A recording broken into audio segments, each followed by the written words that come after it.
5:05. We're going to go ahead and start the meeting. I'm going to run the meeting. My name is Stacey Begin, and I'm the Vice President. My Board President, Raquel, who's here, is having some throat issues, so I'm going to take care of this if it doesn't feedback. All right. Call the meeting to order at 5:05. Let's go ahead and stand for the Pledge of Allegiance, please.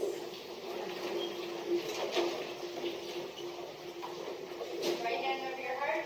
Ready, begin.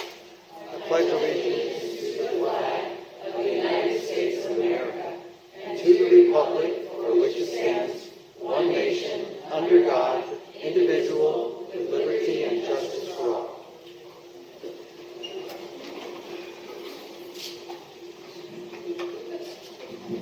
All board members are present. Moving on to item 2C, public report of action taken in closed session. Public employee discipline, dismissal, and release. The board voted 5-0 to release temporary certificated employee 255913 from a teaching assignment.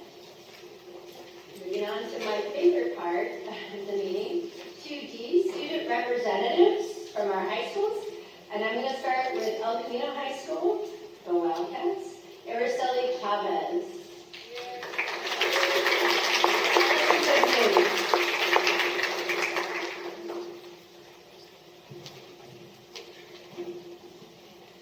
Good afternoon, everyone. Thank you to Board President Ms. Alvarez and the rest of the board members, to Superintendent Dr. Vitale and her executive staff, and all who are present this evening for giving me the time to speak. My name is Araceli Chavez, and I'm the ASD President and Student Representative for El Camino High School.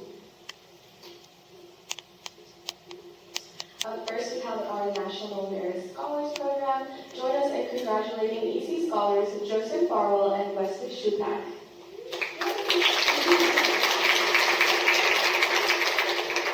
Each year, approximately 1.5 million students take the preliminary scholastic aptitude test. Joseph and Wesley are among the top 50,000 highest scoring students from across our nation.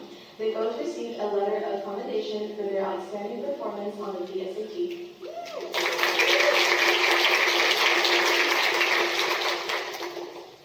ECHS has named to the 2024 AP School Honor Roll. EC is a silver member of the Honor Roll. 52% of seniors took at least one AP exam during high school.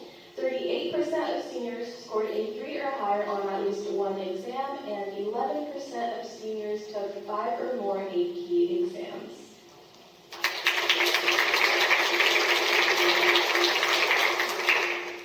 Our past and very first student activity, our EC past mentors asked Wildcat scholars what makes a Wildcat fearless.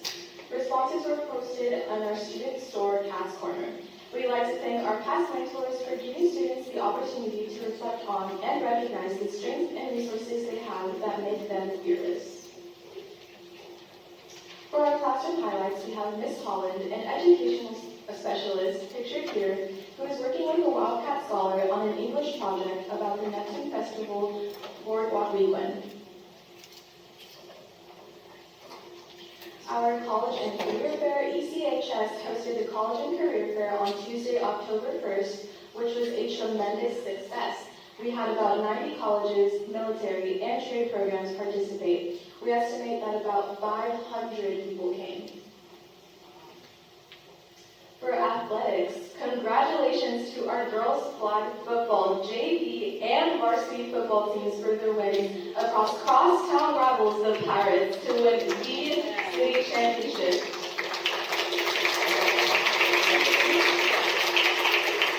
Each of these teams played hard and persevered to come up with the victory. Our ASB continues to provide opportunities for our students to engage in fun lunchtime activities. For the LTA picture here, they had music playing while they participated in a beach ball activity. What's your superpower? This past Friday in downtown Oceanside, some of our EC Skate Club students participated in the What's Your Superpower skate competition. EC skaters competed with other high school students from around the county. Congratulations to Oscar Mendez, who placed first, and Brune Springer, who placed fourth.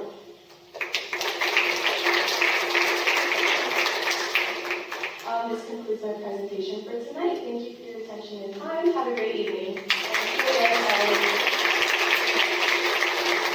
All right, our next high school is Surfside High School. Can we have Chubby? Is that Chuck? Come on.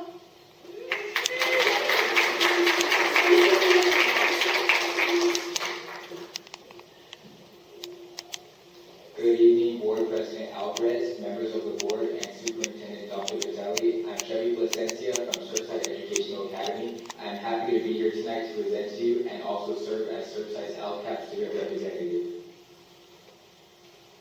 We are proud to present our October Rising Star, Alondra Rivera. As part of a military family, Alondra has faced frequent moves and the responsibility of caring for her younger sisters. She has also become a mother at 15. Alondra praises Surfside's flexible scheduling and supportive staff for helping her. She will be graduating a semester early and plans to be a therapist.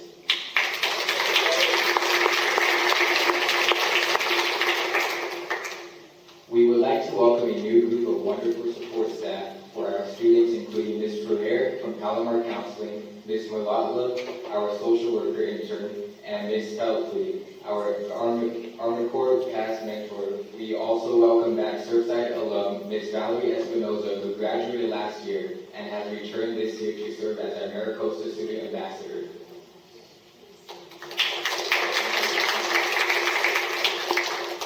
Our elementary and middle school students attended assemblies on bullying prevention and e-bikes. At the high school level, San Diego Job Corps discussed post-secondary options, and our dual enrollment hospitality class heard inspiring speeches about college life from Maricosta Don J. Hardaway and Surfside alum Daniel Clayton. Surfside middle schoolers conducted their annual parachute drop challenge. This was a great experience for both the design engineers and an enthusiastic crowd of observers. Only one egg did not survive the official drop. We all left this culminating event with a greater confidence in the future of our engineers.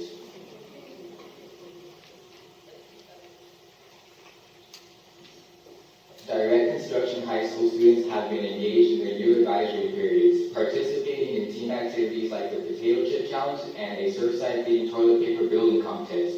They have also completed panorama surveys and utilized californiacolleges.edu to explore careers and develop post-secondary plans. In recognition of Dia de los Muertos, Surfside art students in Mr. Yenda's class continue the tradition of creating amazing, colorful sugar skull replicas. The students started with concrete, molded it into traditional skulls, planned the final design, and then painted them into their own designs. This year, Surfside is offering even more clubs. I Love Cosmetic is back and in full swing. Coach Donald is running a video game club, and we also have added a gardening and vinyl club.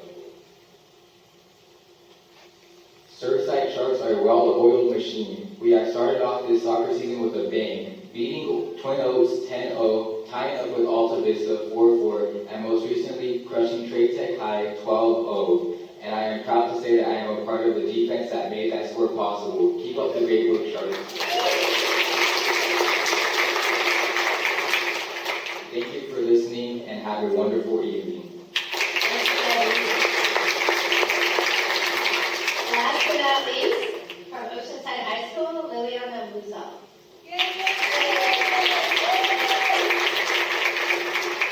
I love the jacket.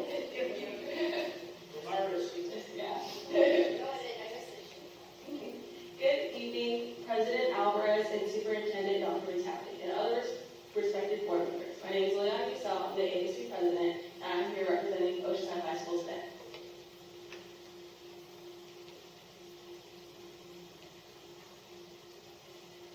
On September 26th, OHS held our first school-side council meeting, which was such a success.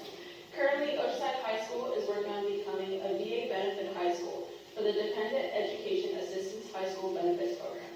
Our Health Careers Academy went on a field trip to the GNA lab for students interested in the field.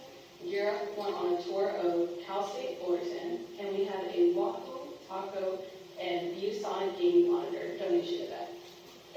Academy of Justice went on a field trip this week to the SD courthouse.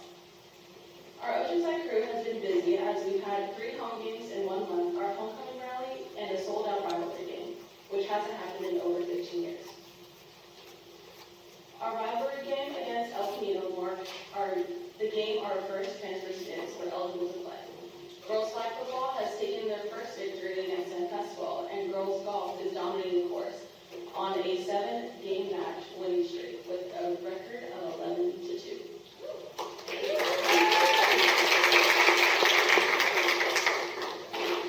What our Pirate crew has been up to on deck. Pirate Pride has been ocean breaking with a packed student section this month, a great ELAC turnout, and pirates at the Miramar Air Show. Admin shows up and shows out to support our pirates and the Chick-fil-A friends that come to support our outward game.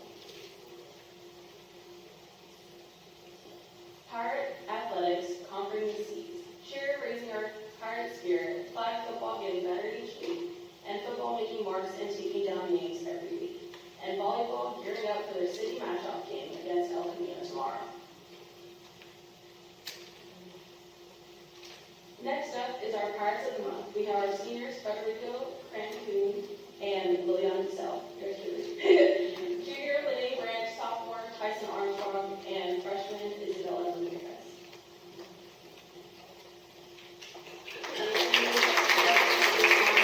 Sarah Wood from Oceanside High School. Thank you. All right, moving on to item 2E, approval of agenda. I'll make a motion to approve the agenda. Do I have a second? All right, we have a first and a second. Any questions? Seeing none, I'll call for the vote. All in favor of approving the agenda, say aye. Aye. Motion carries. Moving on to item 3, which is reports. We'll start with item 3A, the superintendent's report. I'll turn it over to Dr. Vitale. Thank you. I have a couple of things to report. At our elementary schools, our DEI team, as part of our attendance campaign, created a program, an event, I'll call it, called Show Up and Shine, and it's to welcome students to school.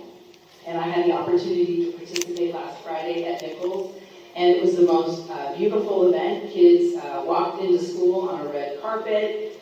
We were cheering for them. Staff from the district office and from Nichols joined us.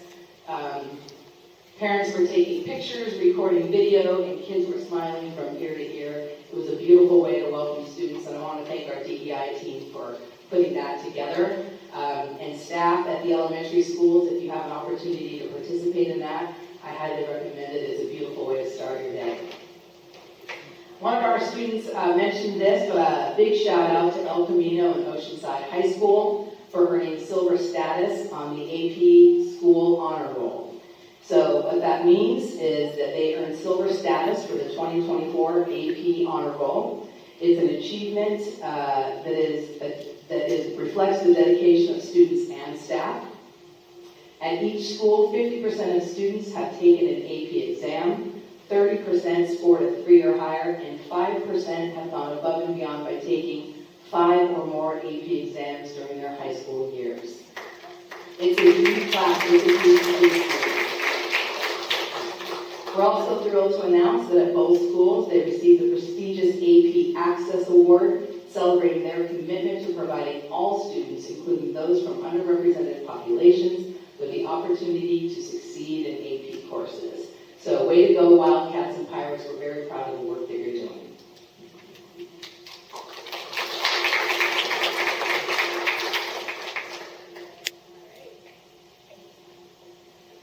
There we go.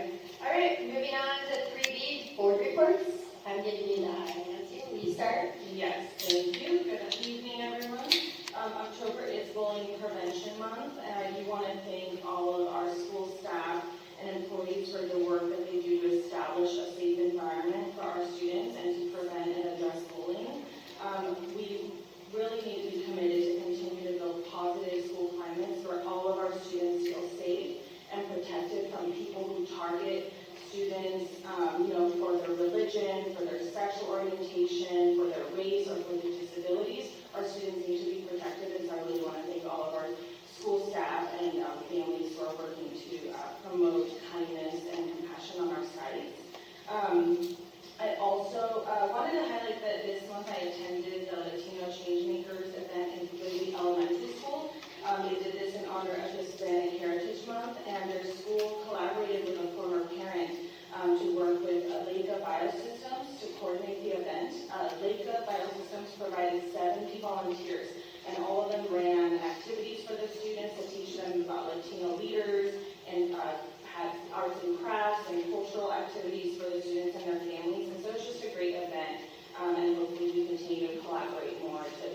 provide these opportunities for our students. Thank you, Nancy. Eleanor? Thank you. And good evening, everybody. We have just finished observing Hispanic Heritage Month, and one of the things I want to point out is that only in the United States are we able to have those kinds of events and to honor all the groups of people in this country.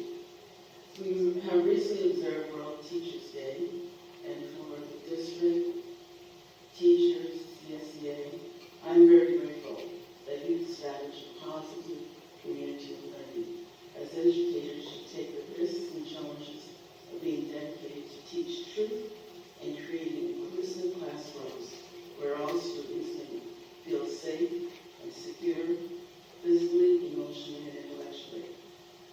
Last week, I had the opportunity to visit the campuses, and I just wanted to make the comment that it was wonderful to see such high quality education. Our teachers and support staff are totally, professional, very well trained, very much involved with meeting the needs of all of our students, regardless of where that student is on the spectrum of learning.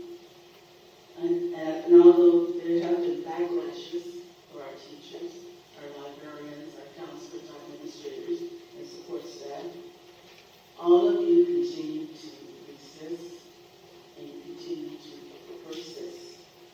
As I had the opportunity to walk the halls of many of our campuses and visit the classroom, I saw and heard the challenges and struggles, but I also saw and heard your joys for teaching. I also heard your love for our profession.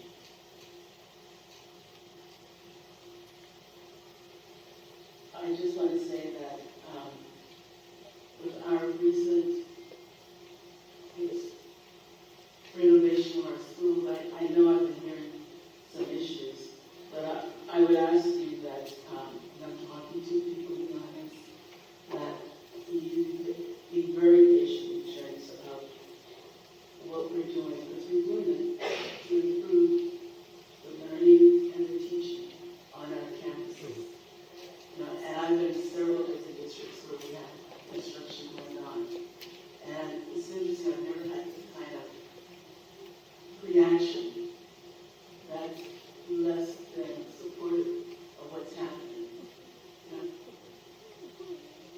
As a community, we made a decision that we were going to improve the facilities of our campuses. We were going to establish the state of the art in every classroom in terms of technology. And we're going to focus on our students being secure physically as well as emotionally and academically. Okay? I know, like, we used to say that education was the 20th century civil rights. And I would say to you that education continues to be the 21st century civil rights. So we need to come together. We need to work in terms of uplifting all of our students. High time raises all boats. Thank you. Thank you, Eleanor. Raquel? Nothing? All right. Mike? Just briefly, I attended open houses at El Camino and King middle schools, and there was a ton of positive energy at those events. I also attended the Gentleman's Bonnet event on September 14th, held at the El Puerto Center by the North County African American Women's Association to raise scholarship funds for well-deserving kids. And I also attended a ribbon cutting for the Pump Wake Arena at the El Corzo, which was a great event and a great facility for Oceanside and North County in general. And finally, I attended an El Camino High School orchestra and jazz band fall concert last weekend, and it was exciting and throughout the year. They were excellent students and performances. Thank you. All right, thank you, Mike. You took all my stuff. Stole my thunder. Anyways, we did several events over the last month supporting community organizations.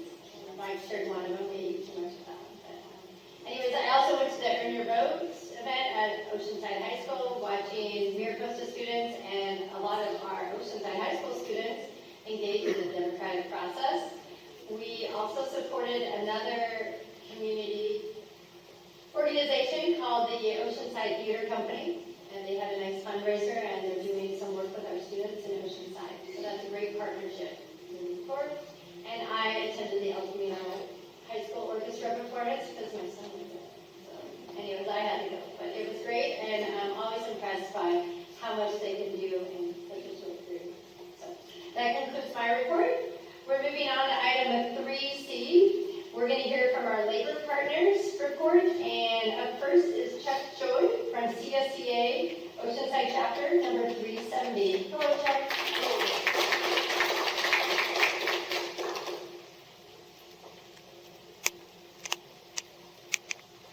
Hi, I'm glad you guys are here. It's exciting.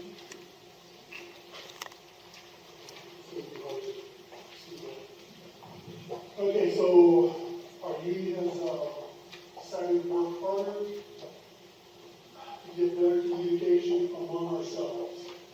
We figured that's the start. So we picked a team. We went to a month training, members unity program. And what it says is brings you and I together. But anyway, it was a 3-day event. We spent the weekend up in Ontario.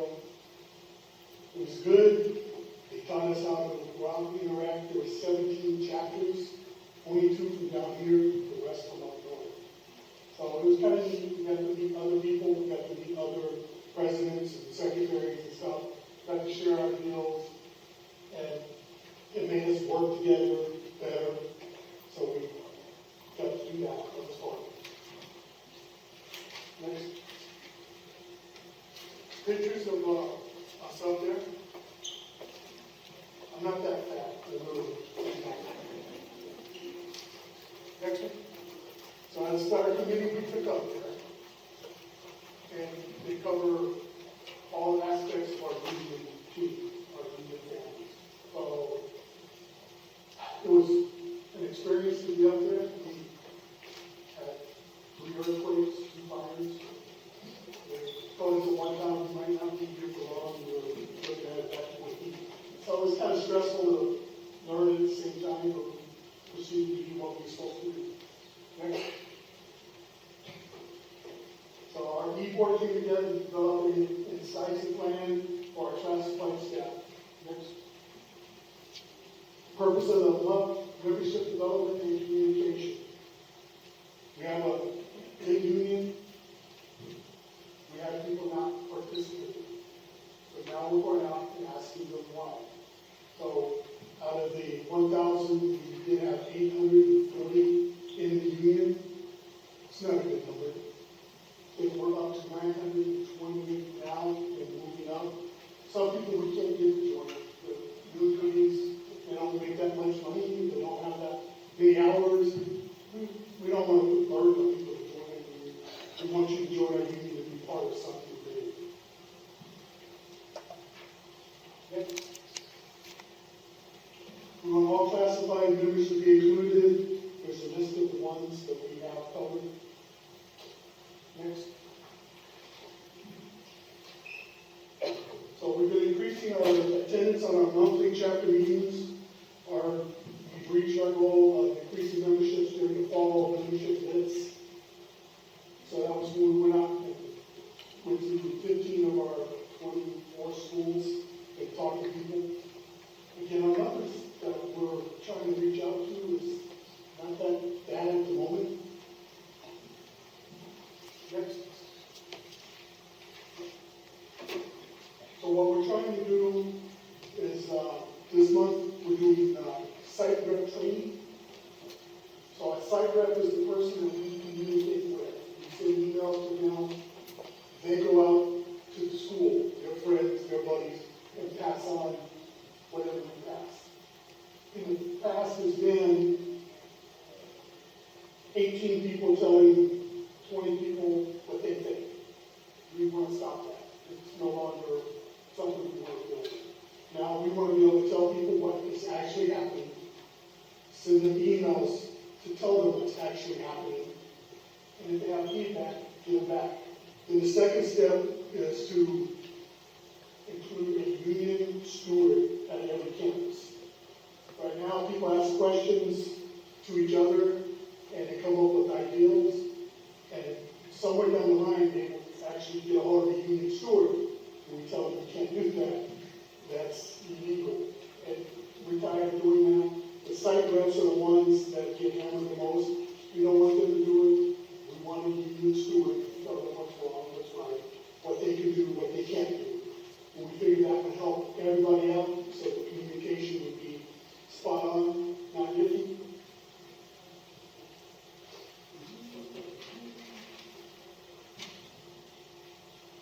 We have talked about implementing a classified and certified. So we're talking with ODA. We've been talking about ODA more this year than normal, and we're trying to make sure we work as a group, as a team, and somewhere or another we got to come up with T-shirts to support both groups. We don't want to be separated. We want to be together. The stronger we are, the better we are.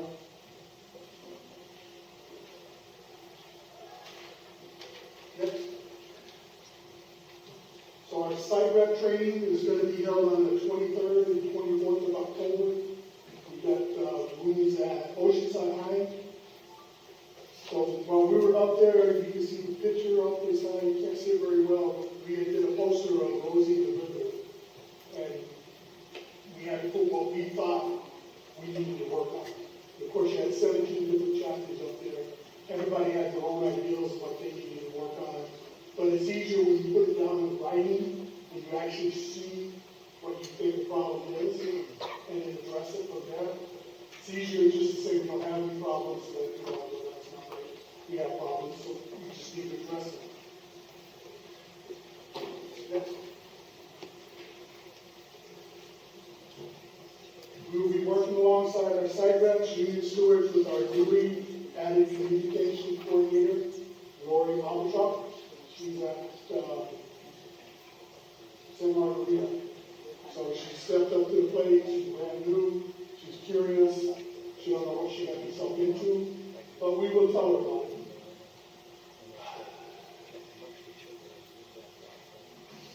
These are future events. Next. So we're going to have a holiday party. What holiday, I'm not sure.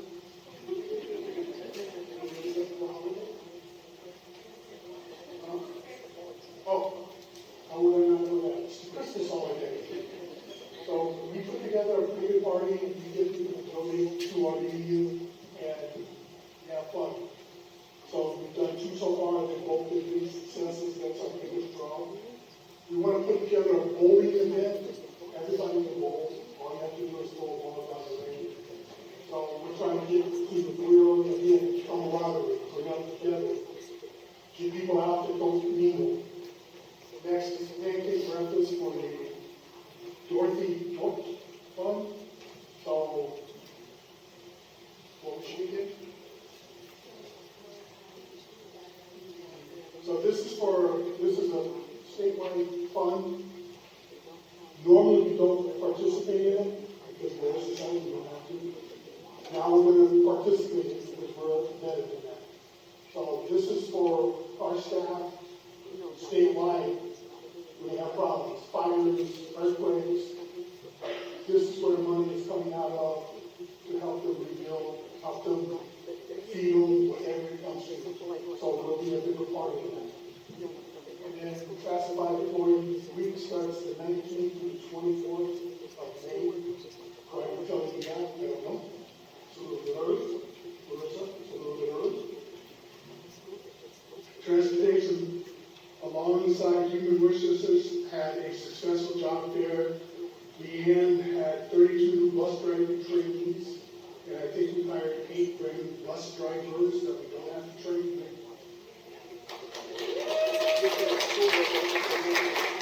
And we're looking at keeping San Marcos, Carlos, Texas, all those things out of it. We play well, but we don't play that well. Next one. Again, that was pictures of, I don't know why we took taking pictures, but they did. As you look, there was me and 4 other young ladies. So they were taking pictures continuously.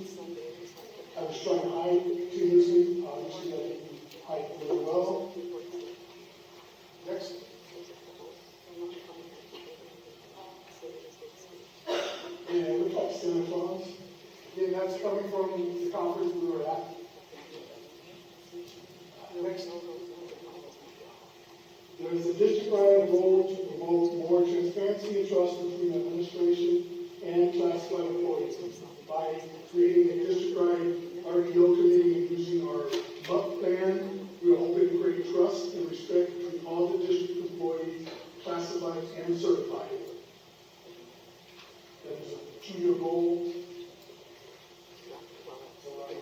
Can't expect everything will happen overnight, but within 2 years, it would be nice to have that done. Thank you. Have a good day.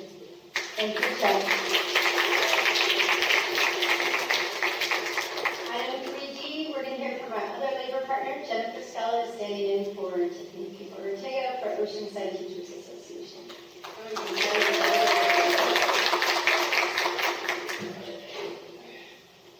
Good evening, my name is Jennifer Stella. If you just leave it on that one for just a second. I'm a teacher at South Oceanside Elementary, and I'm here to speak on behalf of the Oceanside Teachers Association.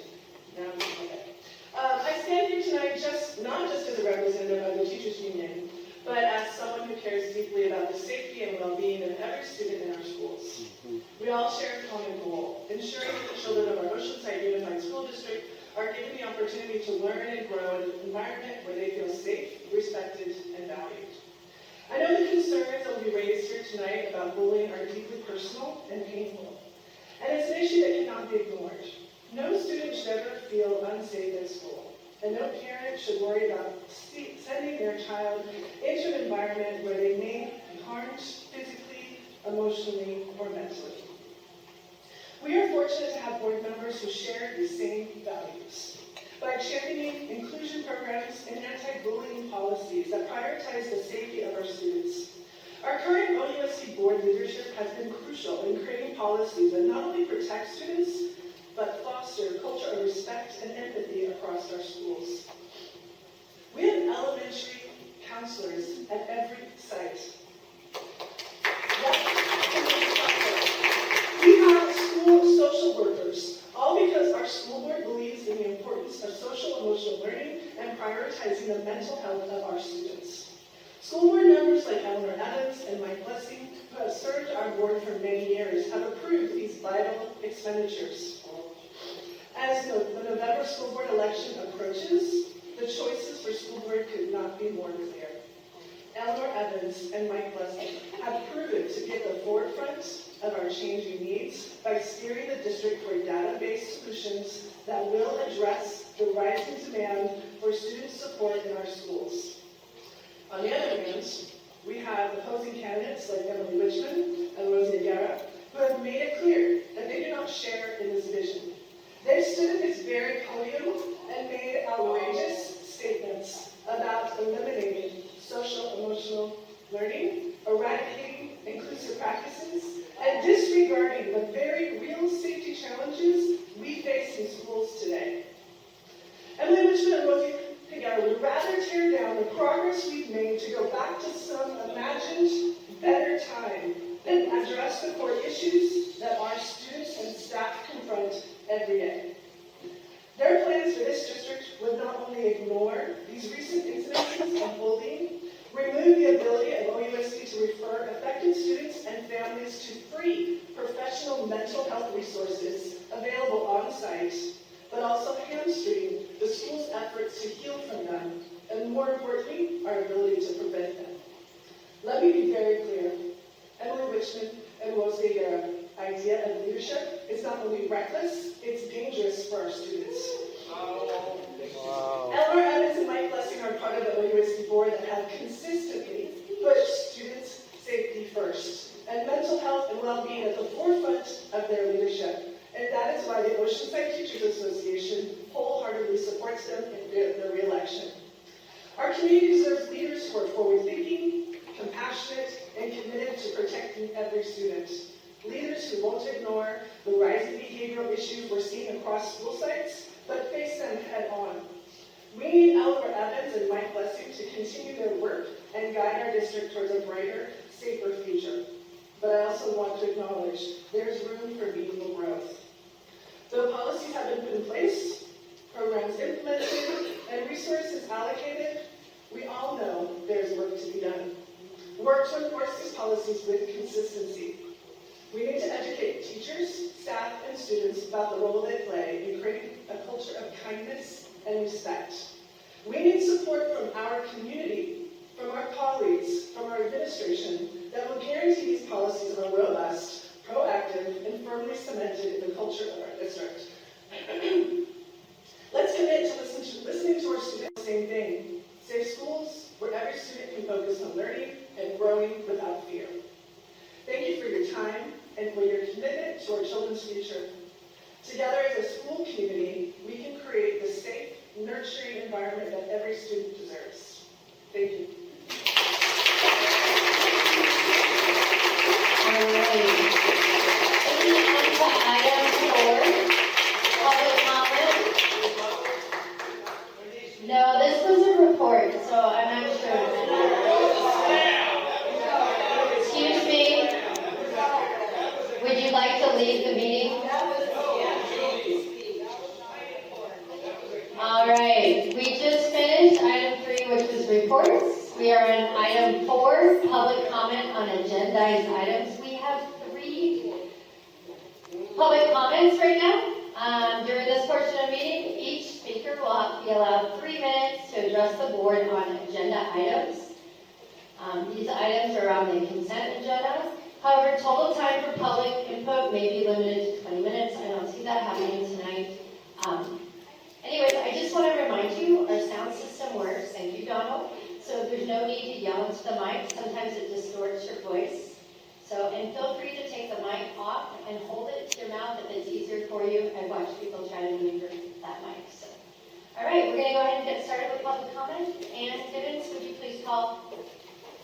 Okay, we have 3, and they will come in this order. Rosie Figuera, Brad Tobias, and Emily Richmond.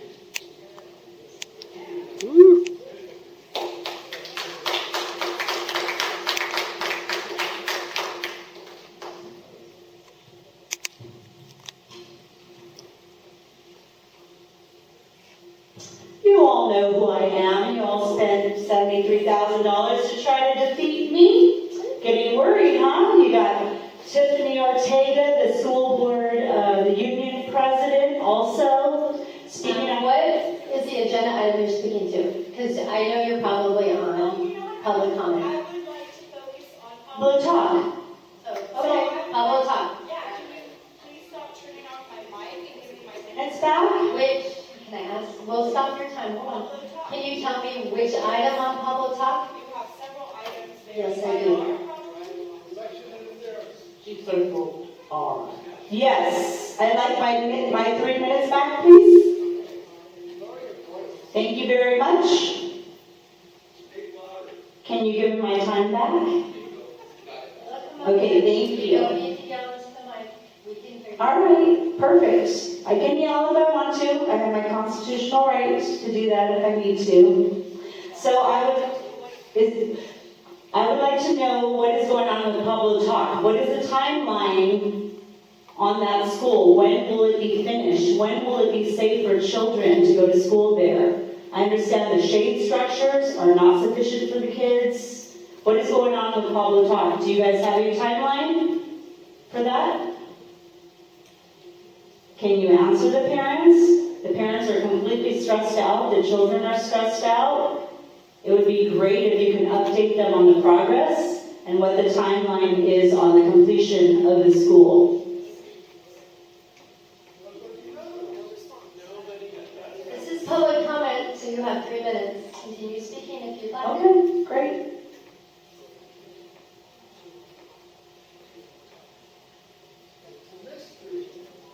Yeah, I guess it is a mystery.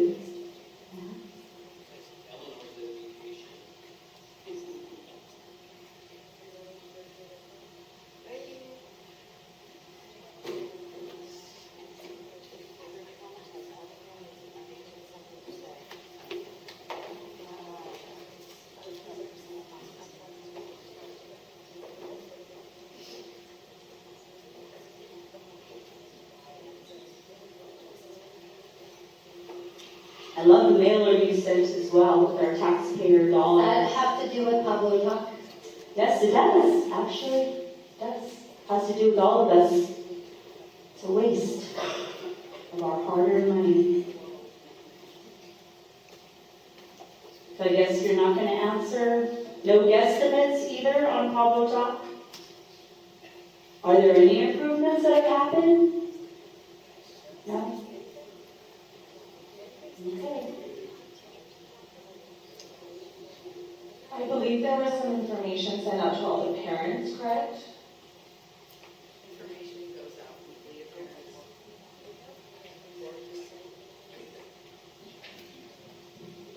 Information goes out to the parents and the staff. I was just on Pablo Talk today and walked the entire campus with both administrators and visited a really nice kindergarten classroom today. So the safety issues that I was seeing were being addressed immediately, and that's how they should be addressed. So wonderful. Thank you. I appreciate that. Thank you for answering. All right, who's our next speaker? Brad Tobias.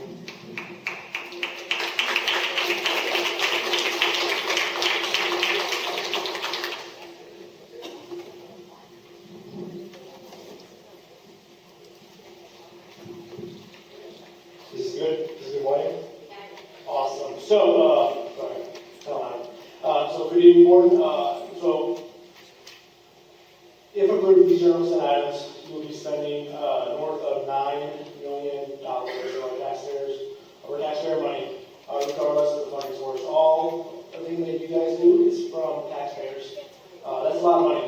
That said, I want to request a roll call vote from here on out. This way the public can see who is voting on what. Example, item. Mike Blessing, how do you vote? Yea or nay? Dr. McGinn, how do you vote? Yea or nay? This way, there will be complete transparency to the public on who votes for what. And also, I would like an example of I vote yes and the reason why. Now, focusing on the little thing that I circled, 5Q, the construction and rebuild of North Terrace. I'm a North Terrace parent, and I just want to know what the plan is for the students. Are they going to be displaced? Are they going to be transferred to another base school? Santa Margarita has enough problems as it is right now. What are the non-military kids? Where are they going to go? What happens if this turns into a construction site, just like Pablo Talk? I'm sure we don't need another Pablo Talk going on in the district. Was the Marine Corps base leadership brought into the conversation for this? It is a base school. They deserve to have that say in what goes on that federal installation. More importantly, why is this a general consent item?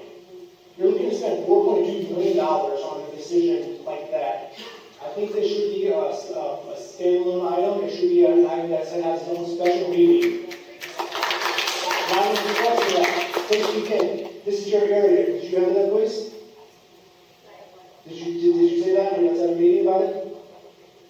No? All right. Ellen Rylands, anything? Champion? You champion for military kids. What was your say? Nothing? Mike Blessing, you've been on the board for forever. What's your say? Okay, so let me know there's no comments there. That silence says a lot of things. Also, my recommendation is that this part be completely tabled so that it could be a special session. Lastly, item 5F, fundraising. As a parent, I've been given more fundraising opportunities, quote unquote, in the last 3 weeks, and I've only in the last 2 years. If you're going to spend money, buy the students their athletic uniforms. Buy the students and the clubs what they need. Let's quit spending on all this DEI stuff and put to what the kids actually want to do. Play sports. Thank you.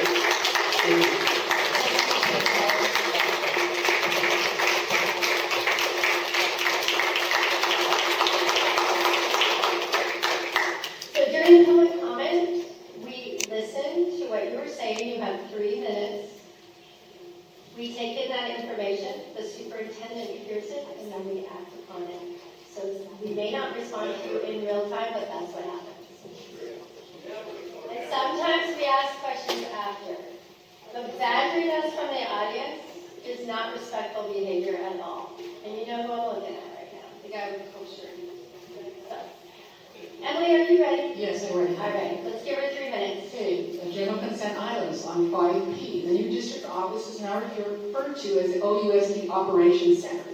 I personally have never seen a developer's fees and capital outlay used for a district office. It is usually used for school sites and classrooms.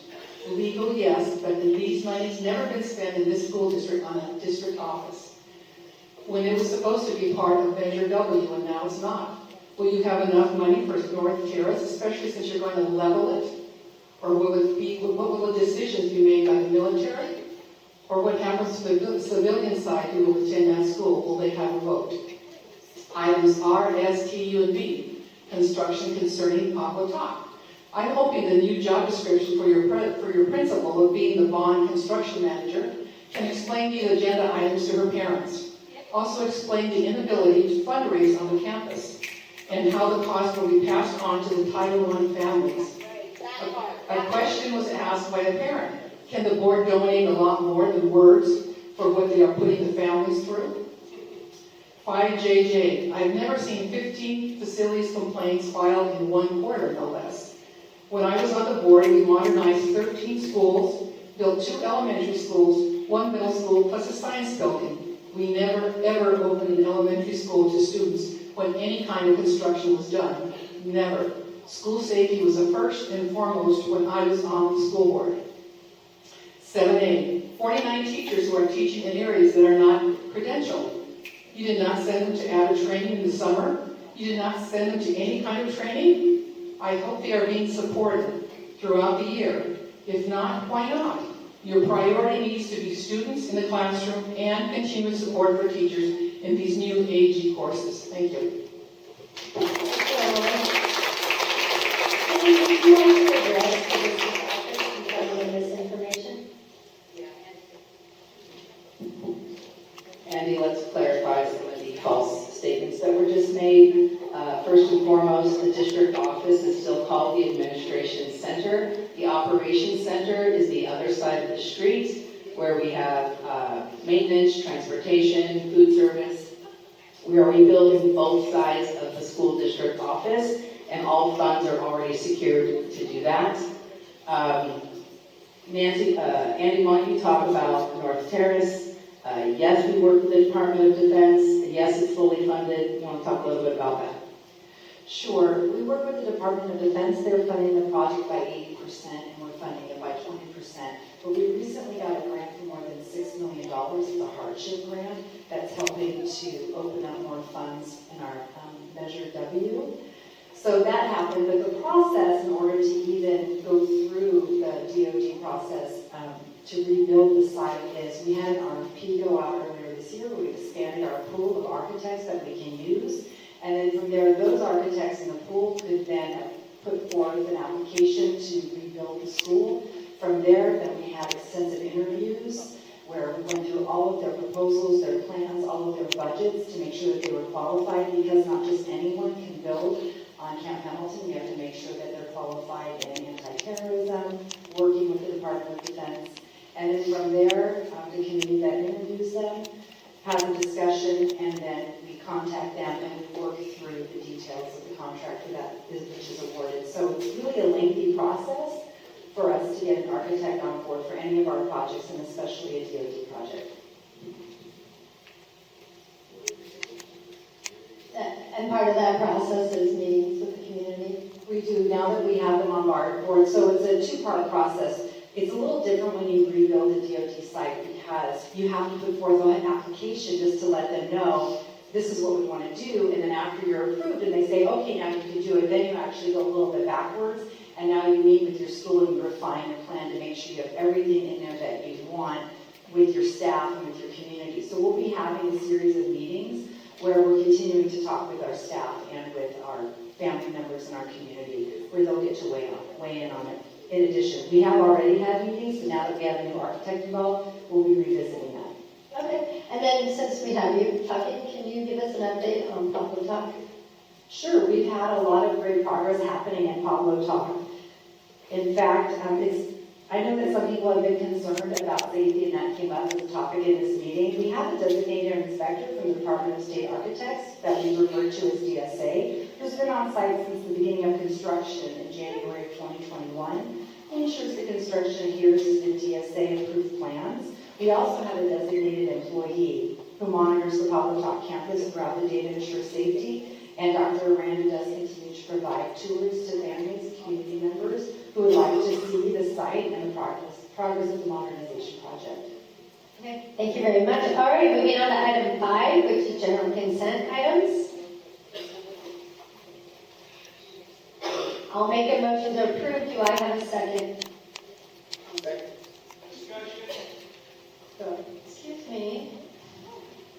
Do I have any questions from board members? No? Seeing none, I'm going to call for the vote. All in favor of approving general consent items, say aye. Aye. And I got a visual. That motion carries. Moving on to item 6, curriculum and instruction. This is the ratification of the Create Teacher Residency Capacity Grant Memorandum of Understanding with San Marcos and Cal State San Marcos. Thank you so much. We're very excited to bring forward this opportunity for us to nurture our next generation of teachers. This is a state-funded grant that allows for our teachers to receive payment for being student teachers and allow more underrepresented people to be able to participate in the education profession. This memorandum of understanding is between Cal State San Marcos and San Marcos Unified, will be the fiscal agency. Approval of this will allow for 4 to 5 different student teachers to participate in this for our district. Thank you for the explanation. Do we have any questions from board members? I'll make a motion to approve. First and a second. I'll call for the vote. All in favor of approving item 6, say aye. Aye. Motion carries. Moving on to item 7, personnel. Item 7A is the annual credentials report to the Board of Education. All right, well, thank you. The title of this comes from our Ed Code requirement, and these are classes that are elective classes, or they could be support classes or leadership classes. They are not general A through G classes. These are elective classes where teachers step outside of their credential and provide coverage for these experiences for students. So it's required by Ed Code for us to make a list, and these teachers do give their consent to this. This is voluntary. And so the list there is the teachers that are volunteering to work in these outside credential authorization areas and teach these elective classes. So with board approval, we'll have these classes, experiences available for our students. Any questions? I'll make a motion to approve. First and second. I'll call for the vote. All in favor of approving item 7A, say aye. Motion carries. Moving on to item 8, policy development. Approval for revisions to board policy 6146.1, high school graduation requirements. Yes, thank you very much. This is an adoption of a policy that we brought to you in June. We realized that our language was not as clear as it needed to be, so there is no substantive change, but rather just some clarification in language for the approval of this policy. Thank you. I lived it over my sons in high school, so let me go back. I'll make a motion to approve. And first and second, I'll call for the vote. All in favor of approving item 8A, say aye. Aye. Motion carries. Moving on to item 9. This is public comment on non-agenda items. At this point, we have 24 comments. Times 3, so you guys can do the Common Core math on that. We're going to be here for a little bit. I just want to remind, if you want to film someone speaking, we have a video recording area right over there to the side. All speakers will have a total of 3 minutes. Your time will be up there. We have some respectful norms. These are just friendly reminders. We use respectful language for our students in the room. We're going to be respectful of all speakers, even if we don't like what they're saying. We're not going to heckle, cheer. We're just going to listen. The board wants to hear each person and give them that respect. So please do not cause disruptions. And here's the time limit so I don't have to cut you off. So we have quite a few. Ms. Gibbons, would you call up several at a time, please? Yes. We actually have 26. The first 5 will be Michael Richardson, Yusuf Miller, Kim Toronto, Rosie Higuera, and Catherine. Thank you, Anne.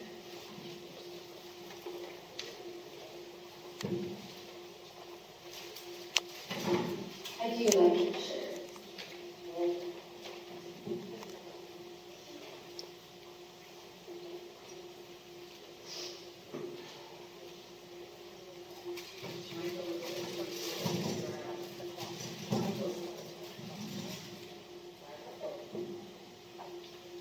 Michael's flag is touching the floor. Yeah, Bill.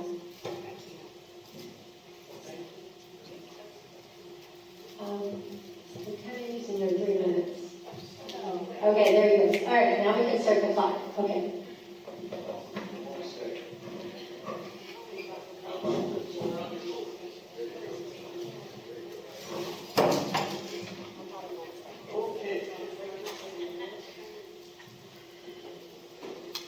Clock started? Okay, for the last several years, I've been asking you why you discontinued the mandatory Constitution test that's on the Constitution. You remember what that is? The test that was required for graduation from the 8th grade. A test that had been required for decades. And I've been begging you to bring it back. I told you that when I graduated from Jefferson in 1955, we spent the entire year studying for the test. Not just the words of the Constitution, but the Articles of Confederation, the founders who risked their lives, their fortunes, and their sacred honor to create it. Sacred honor. Sounds quaint now, but it was everything to them. You sure could use some of that honor today. We graduated with a love and respect for the document, and a determination to protect and preserve it. I know that I approved of your new history textbook a few months ago, even though it only contained a couple of pages on the Constitution. I also asked you to bring back the test, hoping that it would force the teachers and students to at least read this sacred document. I have wondered why you and many in the establishment don't have the same love of it and how it has created the best country in the world. I have decided that's because you hate the Constitution and you hate this country. And it makes me very sad and fearful for our future. You have succeeded in stripping any love of country from our schools. You have taken the passion and purpose from our kids. You have made patriotism a dirty word, and that makes you the enemy of me. You're all traitors. Our only hope is that we defeat you and take away your evil power to what Obama called fundamentally transform our country from what we love to what we hate. Hate is a dirty word, but you have done this to us.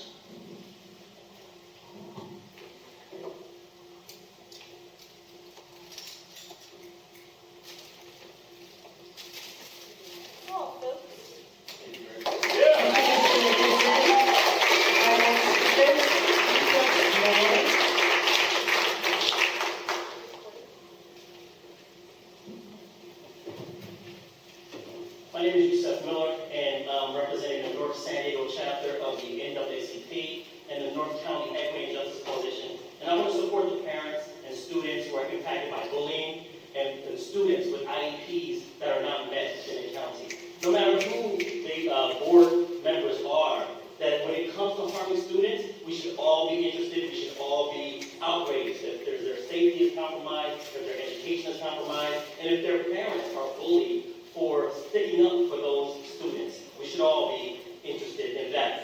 We find that these kinds of issues are widespread in Oceanside Unified, and it demands attention, and it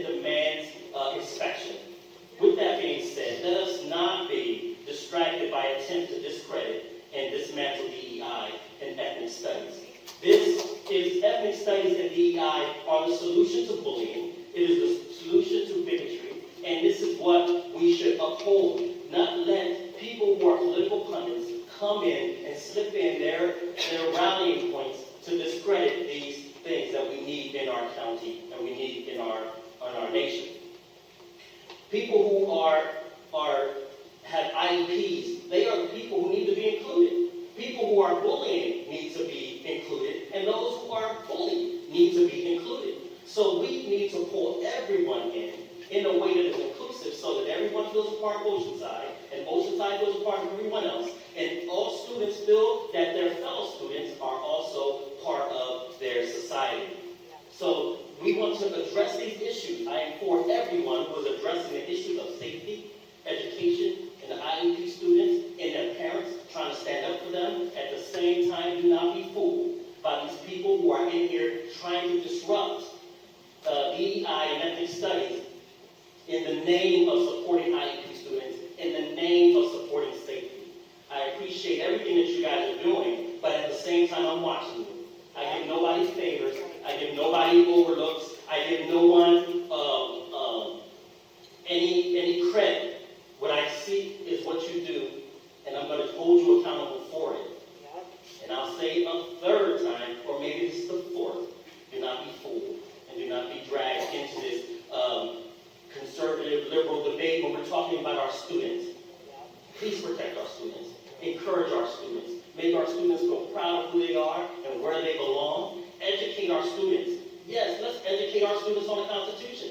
Also the framers of the Constitution. The slaveholders in the Constitution. The slave acts in the Constitution. The 3/5 compromise. All of that needs to be educated. And we should understand where it comes from and how it makes this country the country it is. I'm a veteran myself, 24 years service, active duty, Iraq and Afghanistan. I served this country under that flag, and I support it.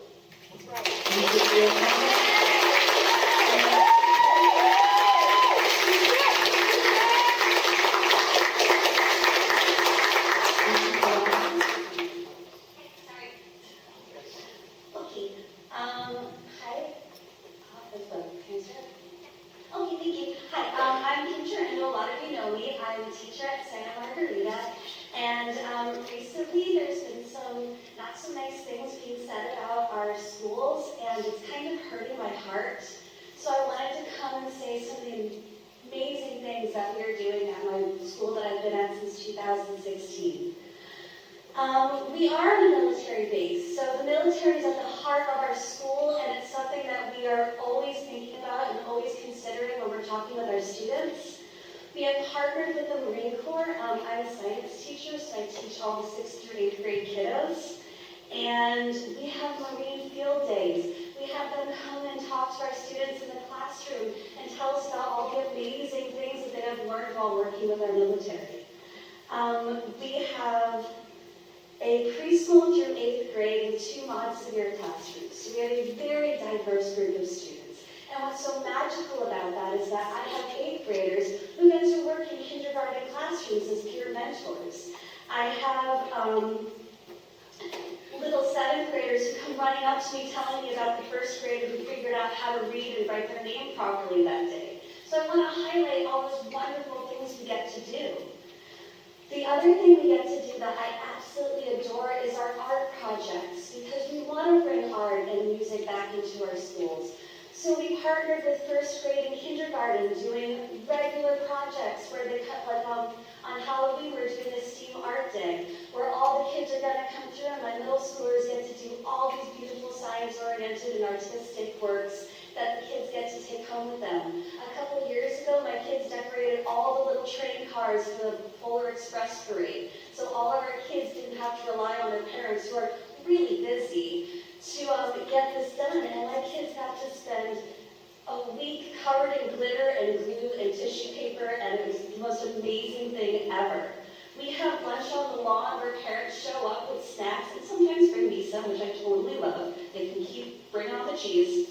Additionally, because I teach them for 3 years, we get to build this amazing close relationship with our families. We get to know their kids. We get to know I'm on the 6th kid for one family, and it's really great to see everyone grow and mature and become confident and see as they get older and older, getting ready for high school. These tiny little sixth graders become these young men and women, and it's amazing.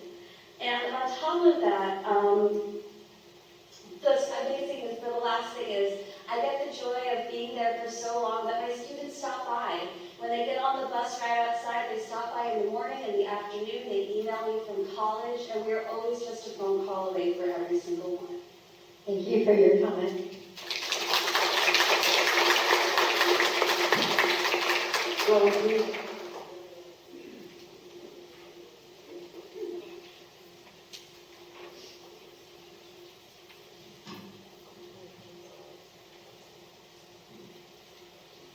Gosh, I don't know where to start. I'm Rosie here. I'm running for Oceanside School Board District 5.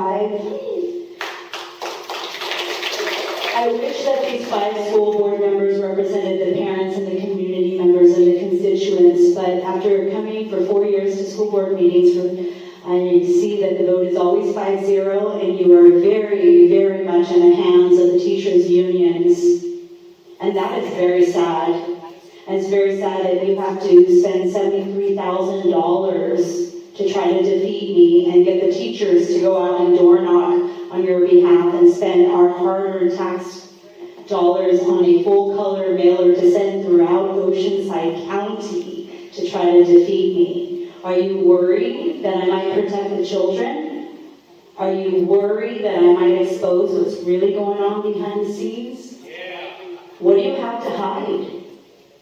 Honestly, you're supposed to be the voice of the students and the families, but instead we see the degradation of our community. You guys have closed 4 schools, you guys have taken away the buses, you don't listen to the parents. The grades are in the 20s and 30s, and then you guys continue to give the tally raise after raise after raise for poor performance. It is time for new leadership that actually cares, that will listen to the families. I hope to be a public servant and listen to the parents. They are the #1 teacher in a child's life. And you guys don't have the right to supersede their rights and have policies that keep parents in the dark. They have a right to an excellent education, reading, writing, and math. I intend to bring back important things like the Constitution, home economics, financial literacy, STEAM, all of these world skills that kids can use in the global market. They can graduate and be ready for school. Every tax dollar needs to go to student learning, and they need to be places that are safe, where kids are protected and not bullied, not sexually harassed.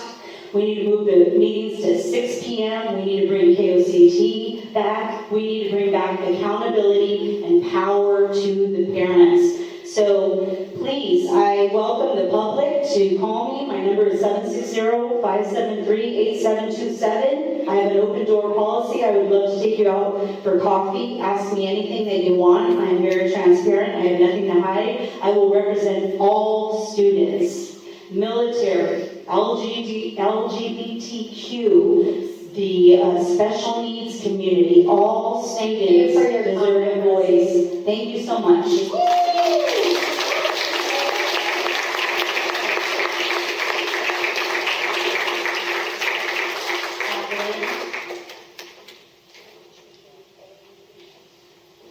I didn't hear the name. Good evening. A friend of mine recently did a survey of families within our military community about their educational choices. In our own neighborhood that I'm a part of, 60 families responded to the poll. Only 50% of them actually attend Oceanside Unified. The other 50 opt out for homeschooling, charter school, or private schooling. In another poll on social media, with 191 votes that came in, only 21% of that attend Oceanside Unified School District. We believe this is due to the school's lack of effective leadership and disciplinary issues that plague the school, in particular San Margarita. There have been many reports that have been surfacing on all social media pages on Camp Pendleton, from autistic children being abused, to children being sexually harassed or physically assaulted or abused, to children escaping the schools, especially autistic children who are elopers. when the situations are brought to the school's attention, because many of the situations, the parent has to be the one to bring it to the school's attention, their response is they will investigate with no further action happening, or the school lying to the parents about what actually happened. The school solution seems to be focused on positive reinforcement with ice cream or with student of the month programs. And these are wonderful programs, but it doesn't actually fix the bullying problem because there's no accountability or disciplinary action that's actually being taken. A bully doesn't care about getting ice cream if they can assault a kid and get away with it. Parents who do speak up and come to the district to report anything about the livelihood of the families, if the school reports it to the family's command. And it makes us scared to speak out. I'm scared standing here right now that something's going to happen to either my children or something might happen to my husband's career because I'm speaking today. And that fear should not exist. Since money seems to be the language that people that talk, language that talks and people will actually listen, then if you want more funding to come in, especially for military families, then we need to fix the actual problems in our military schools. Thank you.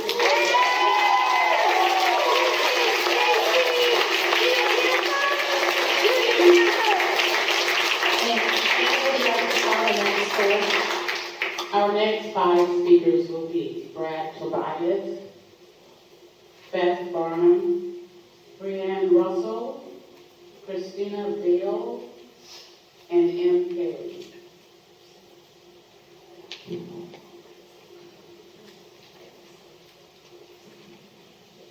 All right, so first thing I want to talk about is, and I'm just going to cover it really briefly, is the parking situation at Oceanside High School.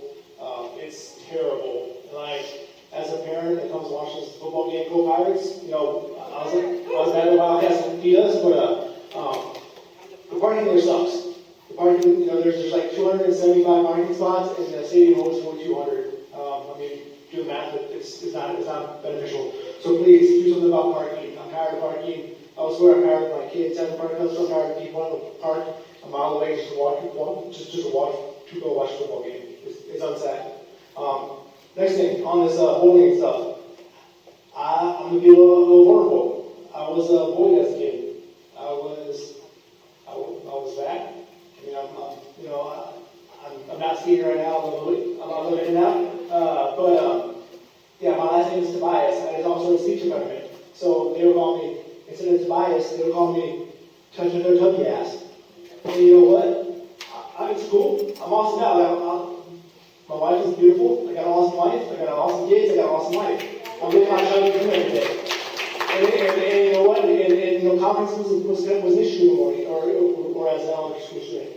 It was because of awesome teachers that gave me the confidence, awesome coaches that gave me the confidence. All right, teachers and coaches that weren't up here giving political speeches. They're just solely focused on the students. They're solely focused on me. They're solely focused on listening to my parents and being with my parents. To hear stories like what's going on here with you guys, it's heartbreaking. It's tragic. You know, I'm in the military also. It's sister. I'm with you on it. You know, on the risk. It's 100% terrible, and we need to do better. We need to do better about this bullying. We need to do better about this because it's not it should be. And Dr. Ian, you're also military. I'm a reference. You're a military brat. You champion military kids. This should be an issue that is near and dear to your heart. It should be, and honestly, whenever these things happen, it should be a professional embarrassment. We shouldn't, try to sweep it underneath the rug and say everything's peachy, because it's not. It's not peachy at all. I live near Santa Maria. I've seen autistic students running without supervision. We've been beaten in that. And those students should have been in school. It's terrible. It's not an issue to be taken lightly. The security of our students, it should be your number one priority. And from what I'm seeing online, from what I'm hearing, it's not. So please, as a parent, I expect you to do better. Thank you. Thank you for your comment. Next speaker is Beth.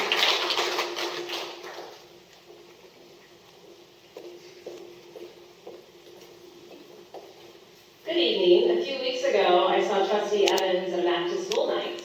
I felt a bit bullied by the conversation. She said she thought I needed to see a counselor. Why, you may ask? Well, I would show the public these pictures, but I cannot because it is pornographic and there are children in the room.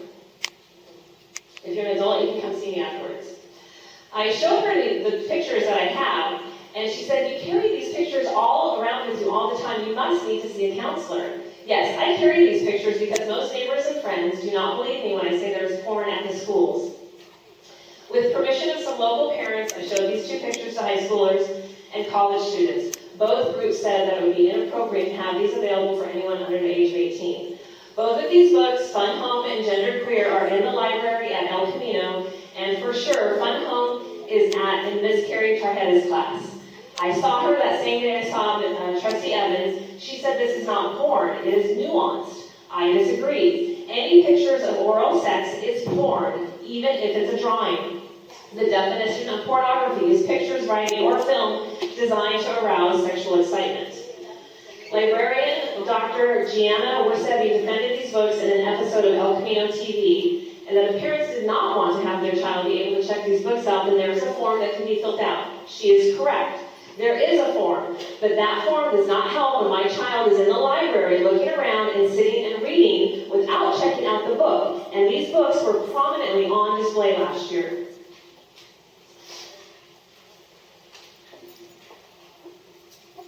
I do not think this is the norm, but even one book like this is one too many. One book I saw on the shelf in Ms. Tarjeda's class was A Night Divided. My son read that book. It is an excellent book. I just do not see how these other books aid in our kids' education. I have gone through the correct process of pulling these books from the district. All of my requests were denied based on Miller versus California. I emailed Principal Frazier, and she deferred to the board, and the board told her not to speak to me. Yet, in a charter school in Oceanside last year, a parent found one of these books in the hands of her son. Once the principal found out, it was pulled from the school. I am only up here, once again, because not I think that the board will do anything, but for the parents that are here and watching, it's time for a change. Please vote for Emily Wichman and Rosie Higuera. And just as a reminder for those parents, they don't want you here. You used to be able to speak 3 minutes on every agenda item. They cut it down to 3 minutes total for all agenda items, except for public comment. Again, only 3 minutes. They changed the meetings from 6 o'clock to 5 o'clock. They got rid of KOCT, which is live streaming. You do not want to hear from us. Thank you for your comment.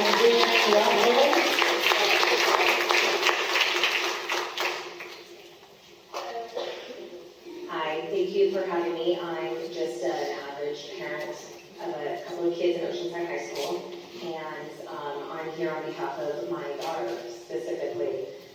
On Friday the 13th, she attends MLK. Her and her friend were at their lunch break, which MLK has condensed every single grade into one lunch break now, and it's causing a lot of chaos. And her and her one friend tried to go to a bathroom, the only bathroom that they are allowed to use during lunch. And there was a line of adults standing in the way, and when they tried to go past them, some random man that these kids had never seen before told them to stop. What are you doing? We need to go to the bathroom. Well, you can't go to that bathroom. What do you mean I need to go to the bathroom? Well, you can't use that bathroom. It turned into a back and forth. They passed him. They used the bathroom, but he, as my daughter explained it, he was yelling at me. He walked behind me. He followed me. He screamed at me. She called me crying. I did speak to the principal directly about this, and she refused to tell me who this person was. I know that it was an official of the school district, because my daughter and her friend went to the principal's office after this happened to make a report and complain about how they were treated, and the vice principal of MLK looked at these two girls as another woman and said, the person who did this is above your principal, and you didn't listen to him, so I'm not going to tell you, I'm not going to do anything about it. And she turned them away. So the principal has assured me that she's dealt with it, but I don't know how she has, because I'm not allowed to know who that was or what she's done about it. So my issue as a mom is I want my kids to trust you guys and the teachers that you have in their schools. And they don't. She doesn't. She doesn't feel comfortable. She'll never go to that vice principal ever again. And mind you, this is the third principal in 3 years at MLK. Okay, and vice principal. I work in a grocery store where there's been 5 managers in less than a year. It's chaos. You can't run a business or a school or anything else like that. You have to have stability. And when the adults that these kids are supposed to trust and feel safe with are acting like that, it's completely counterproductive to what we're supposed to be here doing for the kids.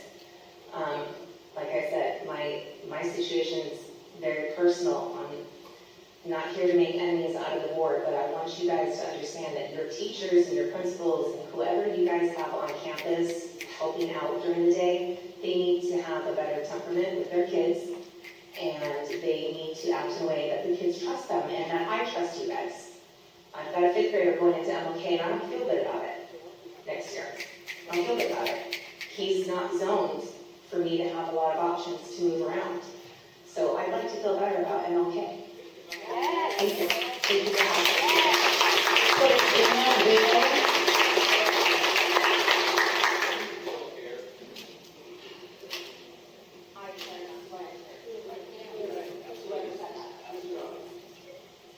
Hi, I'm a Pablo Talk parent, and I wanted to share maybe a little bit of a different perspective. Having grown up in Oceanside, somebody's calling me, Sam. Having grown up in Oceanside and attended Oceanside schools, I went to Conquest from 1979 to 1985, and Pablo Talk is exactly the same as it was when I went to school 45 years ago. Same bathrooms, same classrooms, same cafeteria. Conquest is a palace. Salto is a palace. This is a palace. Look at this backlit, beautiful molding. And so Pablo Talk, when we got there, old, tired, literally falling apart. So I personally am thrilled that this Board of Education has finally decided to pay some attention to this school that had clearly been forgotten. Am I bummed that the work is not done? Yes, it's construction.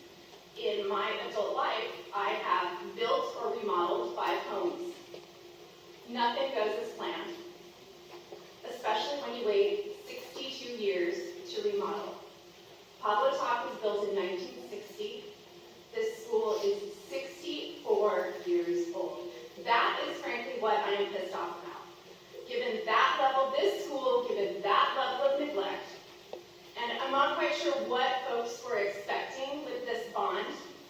Did we expect people when the work started? Did we expect these guys out here with their hard hats on driving the excavators? I don't know. Should they have moved the kids? Should you move the kids to the other schools?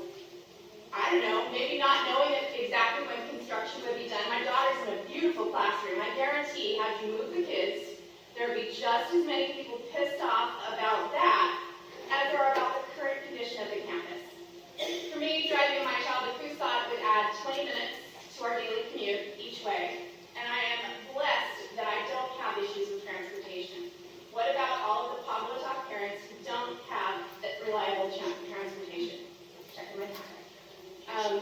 There was a massive bond approved in 2008, which is still my property taxes. What I want to know is why wasn't Pablo Talk addressed with those funds? Why did it take a new bond to finally get some attention paid to this little school? So I'm directing my outreach toward past boards, past superintendents, and past board members, 2008, 2010, 2012, 14, 16, that's where my outrage goes. And I'd like to say one more thing because I have 9 seconds. I saw a sign that said something about test scores. I am one of those parents whose daughter has failing grades because of test scores. Thank you. I'm sorry. Your time is up. To be fair, the speaker,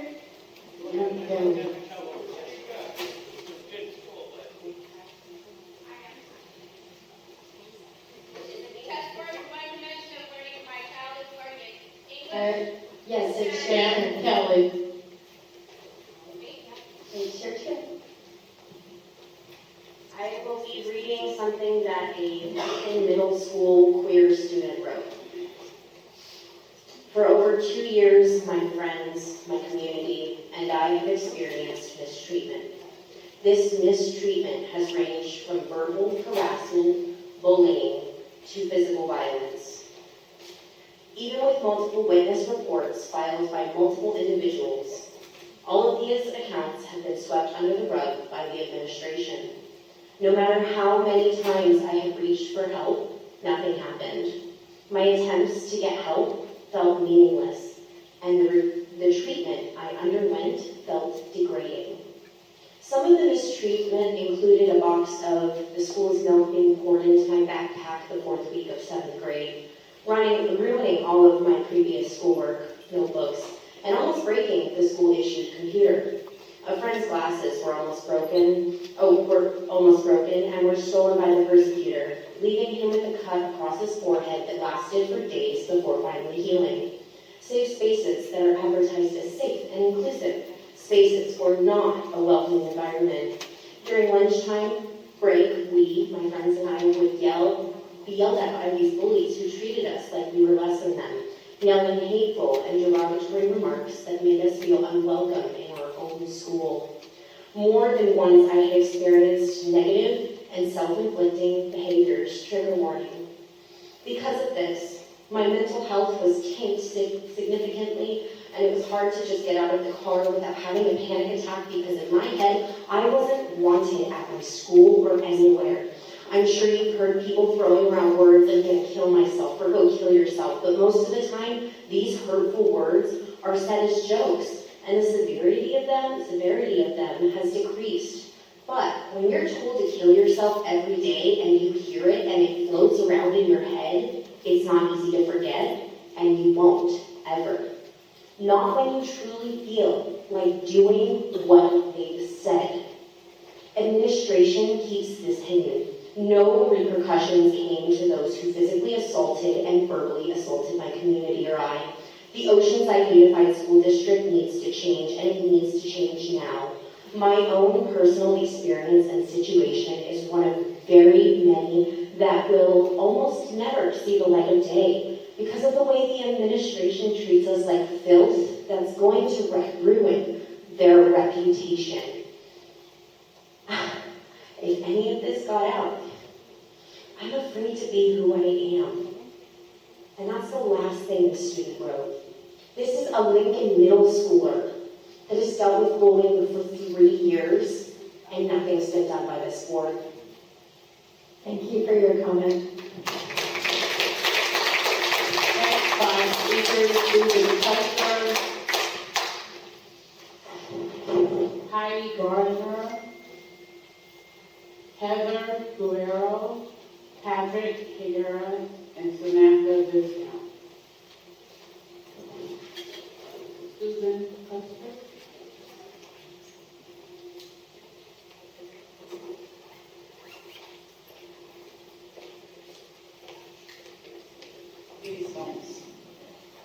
Quicker this time than usual. There's so many things tonight that I thought about discussing. One is the illegal use of public funds to send out a mass mailing to promote the current school board within 60 days of an election. This is against a regulation or the law. Another is, what is the cause of rising violence in the schools? And if Eleanor and Mike have been addressing this, why is it still rising? Why is it still going on? I'm also wondering, what is the proof that Emily and Rosie have said anything about harming children? I'd like to hear some actual events cited, as I'm going to do now. Beth and I met with Dr. Sparks last year to discuss the inappropriate books in the school library. He suggested that we read some of the books and come back and discuss them with him. So I did. I read several of the books. As shocking as they were, I read them cover to cover. One of the examples I brought up with him was in the book Let's Talk About It. I specifically asked about the chapter on sexting, and I would like to read you the definition of sexting.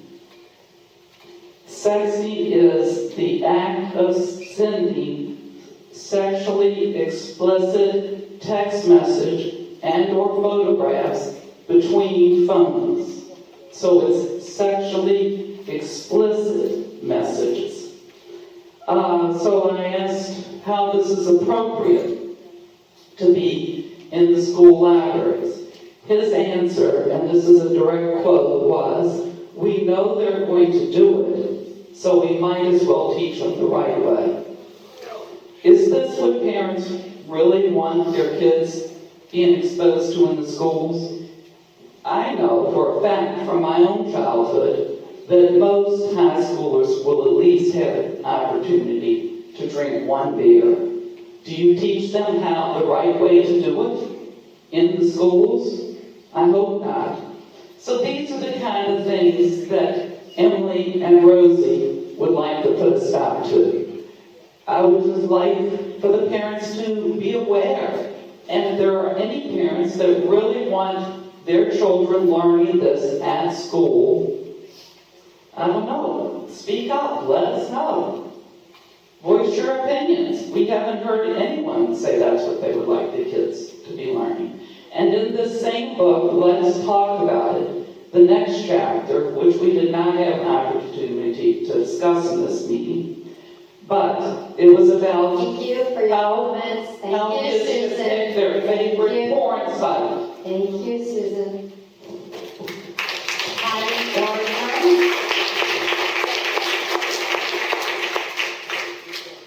Is Patty here? Heather?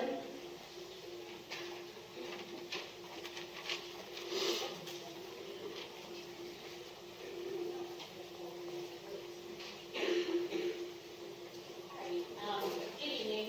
I try to get time for emotions, so I'm trying to put it together. But my name is Heather Guerrero.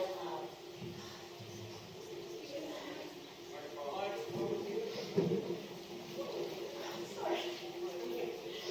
I just want to press the lady.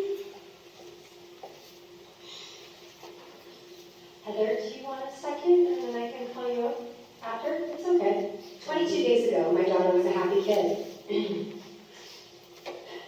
About middle school volleyball and friendships. 21 days ago, everything changed when she was jumped during lunch on campus. A clump of her hair was pulled out. She had a contusion on her jaw for being punched. Instead of the bystander, a group of girls approached her and recorded her getting jumped, encouraging the 8th grader to beat her ass. TikTok post, another student posted, they wanted to finish what was started. Several comments, shares, and likes. No contact violated, of course, because this is a no contact order now. I'm going to go off cuff here. This is my client, and we are here. My name is Jennifer, and I represent this person standing next to me crying. We are saddened by the attacks on these campuses. We are saddened by the inability of your administration to address it. And I'm heartbroken that students on individual education plans continue to be abused by a system that works exactly as it is designed to work. We are here to address this today, and we are begging for your help. The bullying in this district is unlike anything I have seen. I focus on this now full-time because this child is now in danger. No one has offered a social emotional assessment violation. No one has offered this mother support. This is problematic for you, I promise. That's right.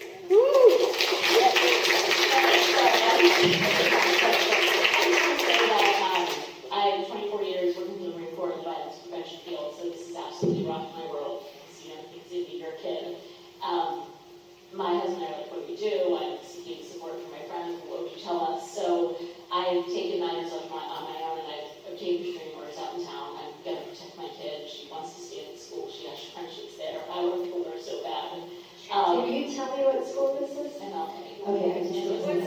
And your time is actually up. I'm sorry, thank you. It's the next speaker is up now.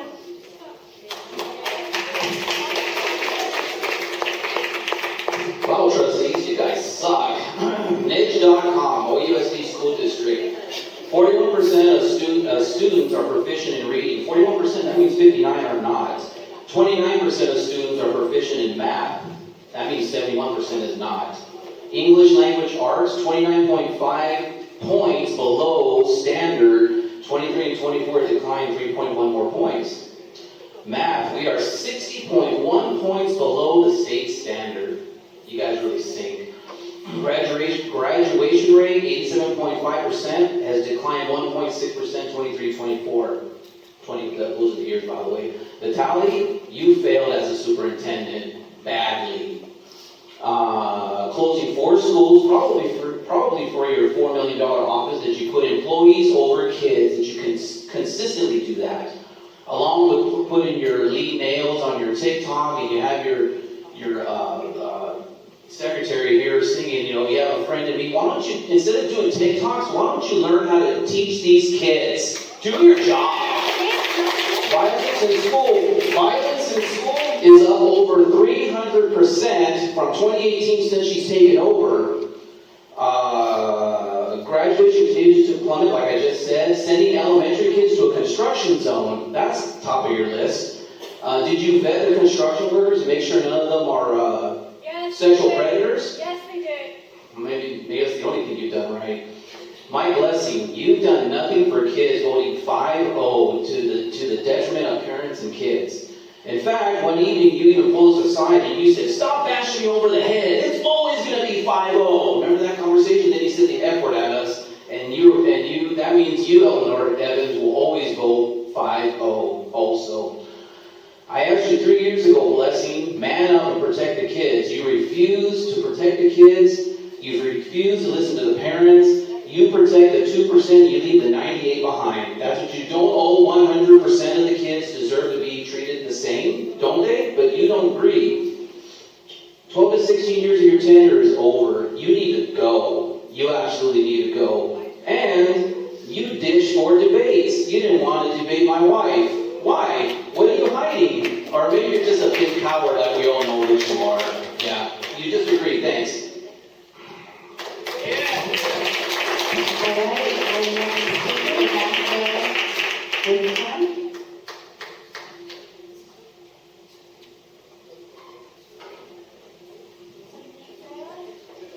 Good evening, board members. My name is Samantha Viscount, and I am a college student at Maricosta. I stand before you as not just a concerned LGBT woman, but also a child rescue agent with an NGO called 1,000 Men. Like you, I chose my career with one priority in mind: to ensure the safe development of children. My work as an advocate and rescuer of children trapped in sexual exploitation has taught me a lot about what drives the exploitation industry, and it always starts with exposure to an environment that is saturated with sexualized content. This environment distorts children's views of healthy relationships and desensitizes them to the red flags of grooming. Additionally, I'm concerned about the rhetoric coming from school systems that encourages children to hide information from their parents, which fosters dangerous alienation. I recently returned from a child rescue operation in Thailand, and there were always 2 themes present in the situations.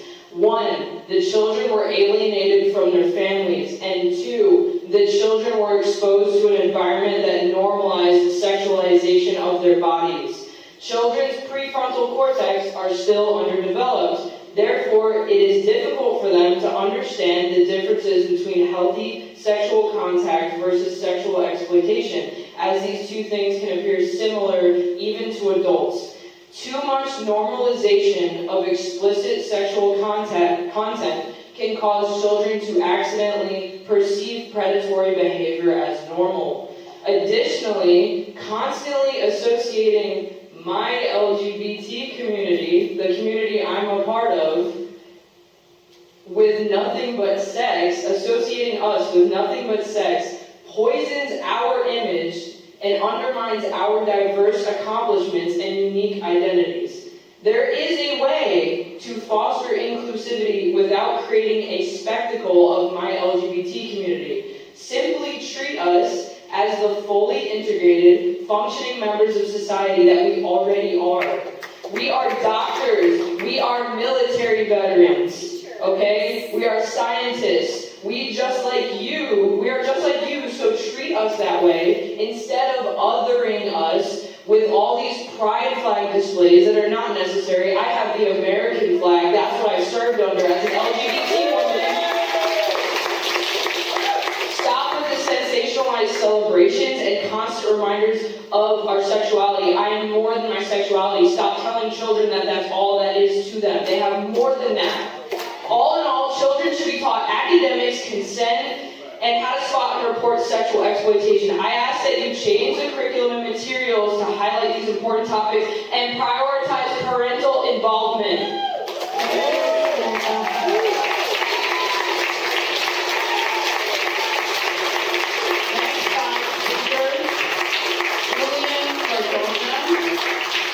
Maria Ajama, Richard Newton, Graham Fraser, and Emily Richmond.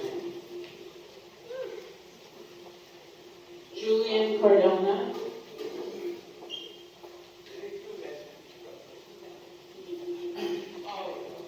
Good evening. I should be a familiar face to you now, and my problem will go away. Disregard policies and board policies and tailor investigations to fit the desired outcome. That's my topic for today. And that involves most of you, Dr. Smedley, and also administrator, Mr. Jarvis, the principal. So I'm arguing with the school administrator. Mr. Jarvis is not fit for handling our children's incidents and gaslighting parents constantly. He emails us broad responses without specific action plans to us. Parents, and does not follow up with set action plans. And when we do follow up and ask, hey, what about what happened? What's going on? What's the next steps? He always gives us well, due to privacy policies, I can't give you any further details. Oh, due to FERPA, I can't tell you anything else. Well, that's wrong. He can desensitize and gives us the actual details of what's going to happen to ensure our kids are safe and be protected while on campus. The superintendent of the station decided to ignore my concern for sexual harassment toward my daughter. It is Title IX federal law. I would at least expect a minimum superintendent needed to intervene and investigate. Did not happen. This was ignored by Mr. Jarvis and Dr. Smedley. Bullying from teachers, more so from Ms. Rollins, towards parents and other teachers should not happen and should have been taken serious. No one investigated. I brought it up to Dr. Sparks towards the end of the school year and never had a follow-up with it. Instead, he said, hey, the principal should take care of it, which they didn't even take care of it at the beginning. So we were left with that. Mr. Jarvis retaliated and targeted me and my family. And he actually revoked my volunteer status from school at the last day of school. Retaliation? Yeah. So then I requested an appeal to the superintendent, which I didn't get any response from Vitaly, but who was it? Sal Watson is the security manager, and still we met Louis Jarvis, and this was an unfair hearing due to my evidence and presented statements being dismissed during the hearing. The evident lack of improper, unfair, thorough investigations being conducted by a school site disregarding ongoing reports and history of harassment and bullying of a group of teachers, specifically Ms. Rollins, so parents and other teachers, staff, for at least a year during Mr. Jarvis' tenure at Santa Margarita of Fort Camp Pendleton. As a parent and parent volunteer, my focal point of volunteer service was to foster and build community. However, that was always a distraction, was always some in the meeting, Ms. Rollins. Mr. Jarvis does not possess the experience or leadership to handle issues that military children have to endure. His leadership is unfit for that of a principal and needs to be removed. Most of the staff are awesome at Santa Margarita and they do their jobs. Furthermore, Ms. Rollins' bullying should not be tolerated and should be removed from mentoring our children as well.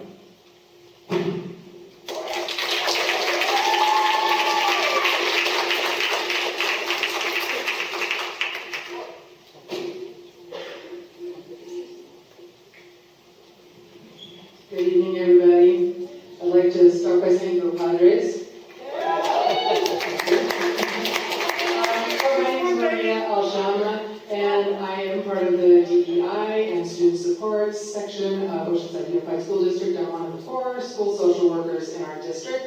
And I just wanted to highlight what Dr. Vitale talked about, our Show Up and Shine events. This is part of an initiative from DEI and our school social work department We had folks from Educational Support Services and the DO come just to celebrate kids. So anybody who has not made it to one of these so far, there's still a few left at the elementary level, then we'll move on to secondary. I suggest you show up and shine. It's been really wonderful to see things like one kid who came up and as we were setting up asked me like, what's going on, what's this for? And I said, it's for you. We love you here. We want you here. We're so glad you're here. And he said, this is the best day ever. And he did a cartwheel and he grabbed pom-poms and he danced down the red carpet. That's been the spirit of these events. There's a lot of joy. Kids are standing around and waiting for some of the kids who might come off of a bus, who might have some special needs. They're knowing when we're saying, you know what, for this kid, we're going to turn down the music because it might be a little bit upsetting. They're following that. They're cheering kids on. They're walking other kids down the red carpet who might need some more support or an extra hand. Some of the parents are coming down the red carpet. Parents have been super into it. At Del Rio, we had, I think, the longest conga line I've ever seen in my life. The kids just like kept coming around and around and around. At one point, there was one of the schools where once the kids had come around, they were right next to us, but behind us, happening on our campuses. I think it's really easy to get lost in some of the things that aren't going well or parents are upset about. Valid concerns, of course, but also there's a lot of joy and a lot of positivity, and we're really, really happy for our kids to be at our schools. We want them there, we love them there, and we will continue to do what we can to support them and keep them safe there. Thank you.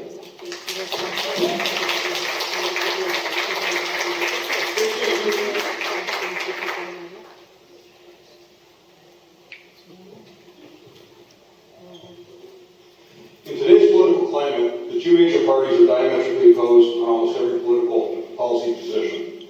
For example, the Democrats favor open borders, payments to illegal aliens of $5,000 a month, in contrast to the average social security payment of only $1,300 a month to U.S. citizens. Unsecure elections without voter ID, the release of criminals into our communities, and the subverting of U.S. interests and national prestige. While Republicans favor secure borders, the deportation of illegal aliens, secure elections with voter ID requirements, the incarceration of criminals, and strengthening America on the world stage.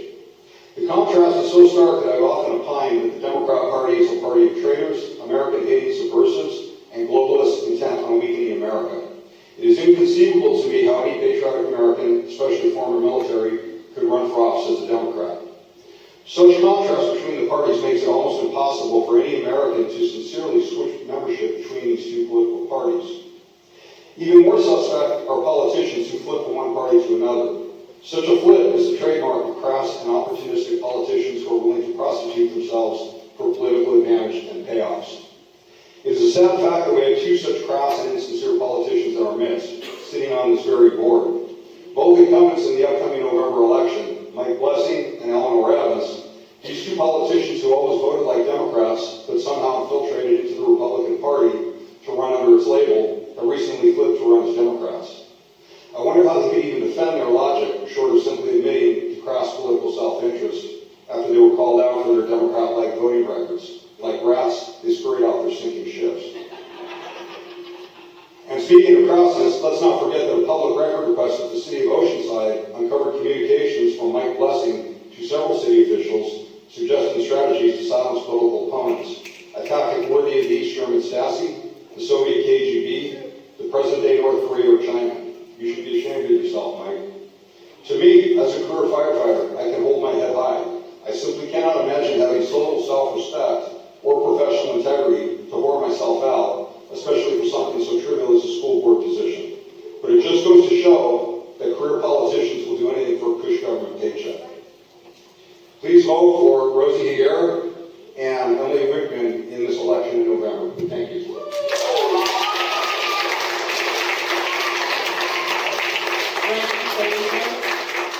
Graham.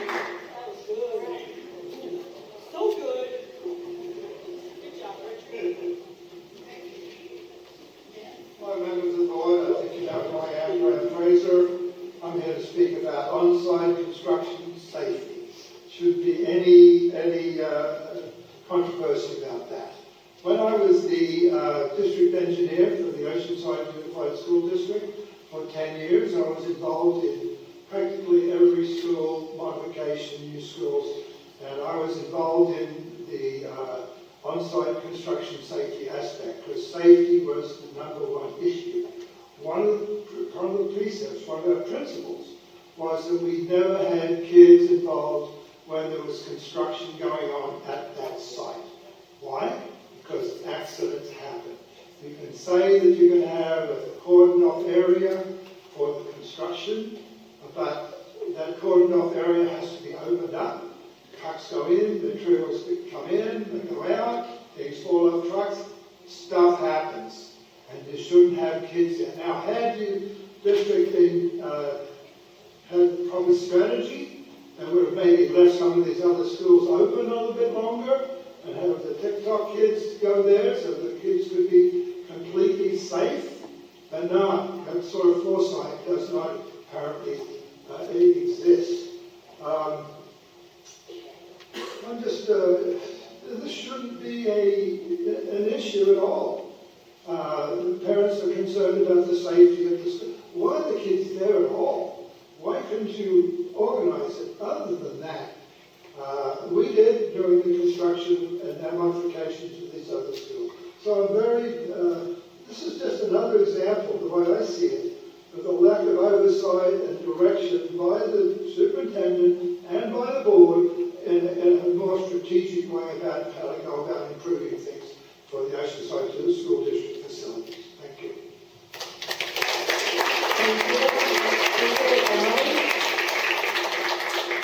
Emily Ridgway.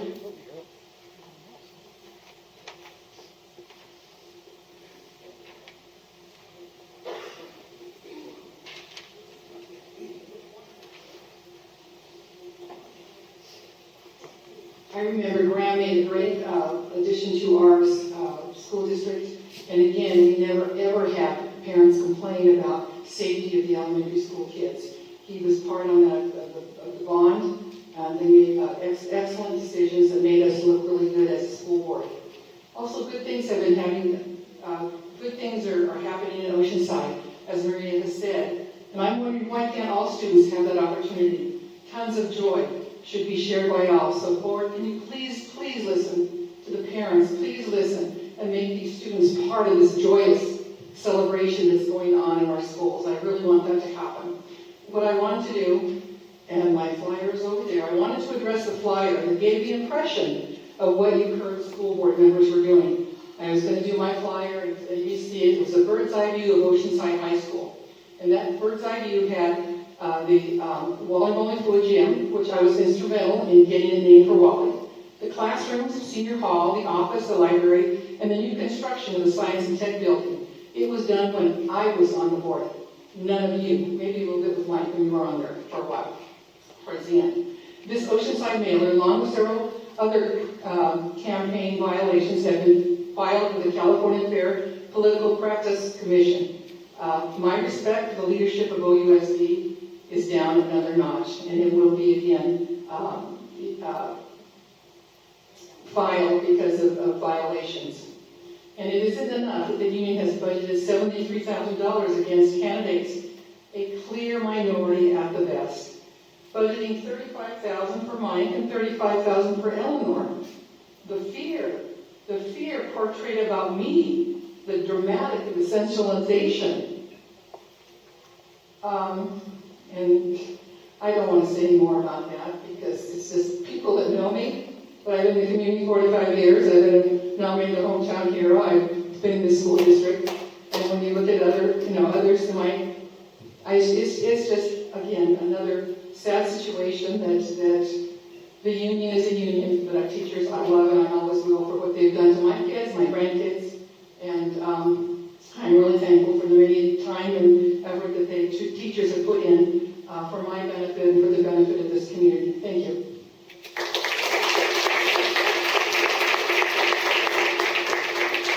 Nicole Watson, Kelly Denver, Jennifer Dahlquist, Madison Williams, and Yoli Cardona.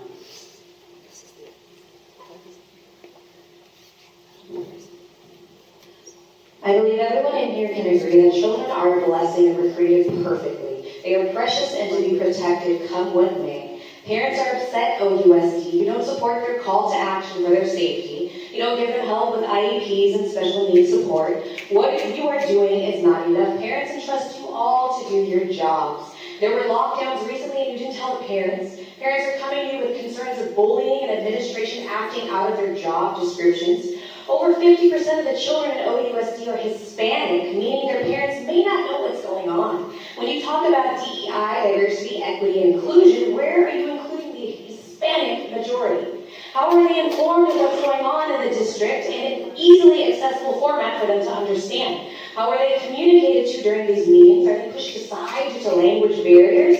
And even as parents, we want safe places for our students, for our children, and we want safe people around them. Students want to feel safe and accepted no matter what their interests are. They want to go through their lives knowing that they don't have to hide who they are to be accepted, that they can be who they were meant to be without being bullied and told otherwise.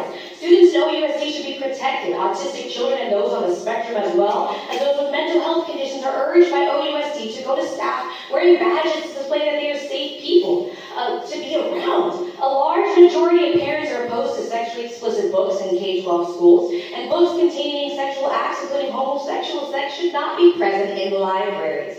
School boards and administrators are responsible for supervising the education of students in their care and can remove materials that are deemed educationally unsuitable or pervasively vulgar, but OUSD has not. And recently, public schools nationwide partnered with our schools, American Library Association, that is partnered with the North County LGBTQ Resource Center of Oceanside, that OUSD constantly sponsors and funds, so say you don't, I found the proof, to celebrate Banned Books Week, to celebrate books that are in our schools and public libraries that promote sex of every variety, child sex, rape, incest, and more. Young children do not need to learn about sexuality and queerness in school. We are responsible for teaching our children if and when they are ready. This does not belong in schools and curriculum, and I bring this up because OUSD has on their website, through the DEI department's support for students who are LGBTQ+, to require for all students in the district to have members of the LGBTQ community added into their history and social studies curriculum, which correlates with the GSA Gender and Sexuality Alliance's celebration in public schools of an all-month-long History Month of LGBTQ members in October. And October 11th is Coming Out Day, which will encourage children to come out as LGBTQ in school on this day. And OUSD says that they will not notify parents of this change nor of any changes of the pronouns, which will especially be celebrated on October 16th for International Pronouns Day. And from their website, it says that schools must consult with a student who is transgender if they want parents notified that they can change their name. For your comments, Nicole.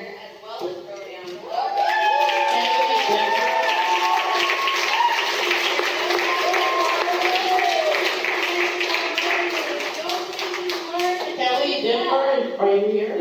All right, we have our next speaker, Jennifer Dalquist. Nicole, you need to run for school board. Woo! 1955, parents will not know what's going on. Nicole, you had your 3 minutes, and now we have someone else that needs to speak. Thank you for being respectful. Evening board. My name is Jennifer Dalquist Ramirez. I am Gen Ed Comprehensive Education Services and the Gen Ed Foundation. I have one goal: to provide free advocacy to families. We are in crisis.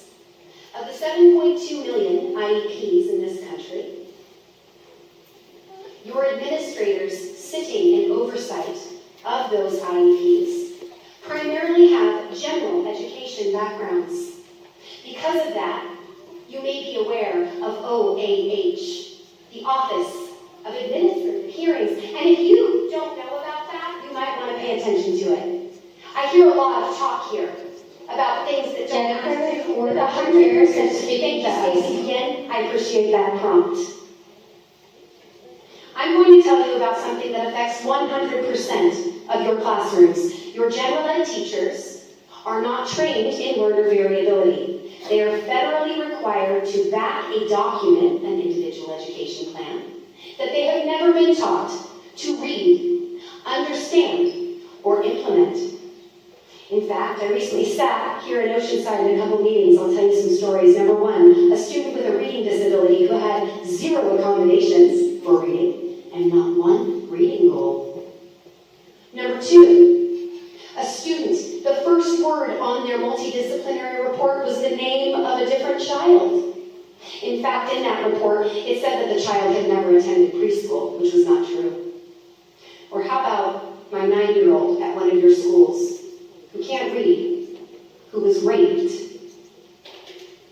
whose mother had CPS called on them because she refused to sign the IEP that hasn't yet helped her daughter to read. My team is ready, willing, and able to serve your community.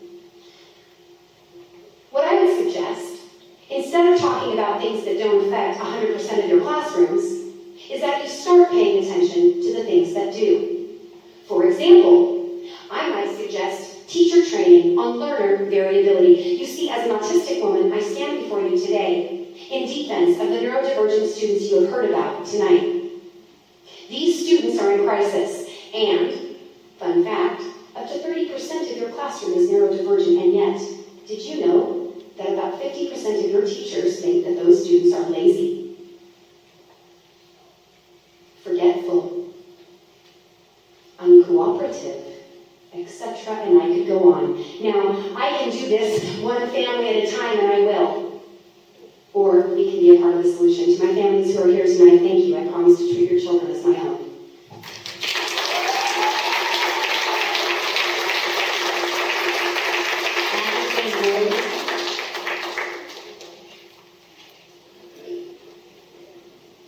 Do we have any more speakers? Oh, there we go. Great.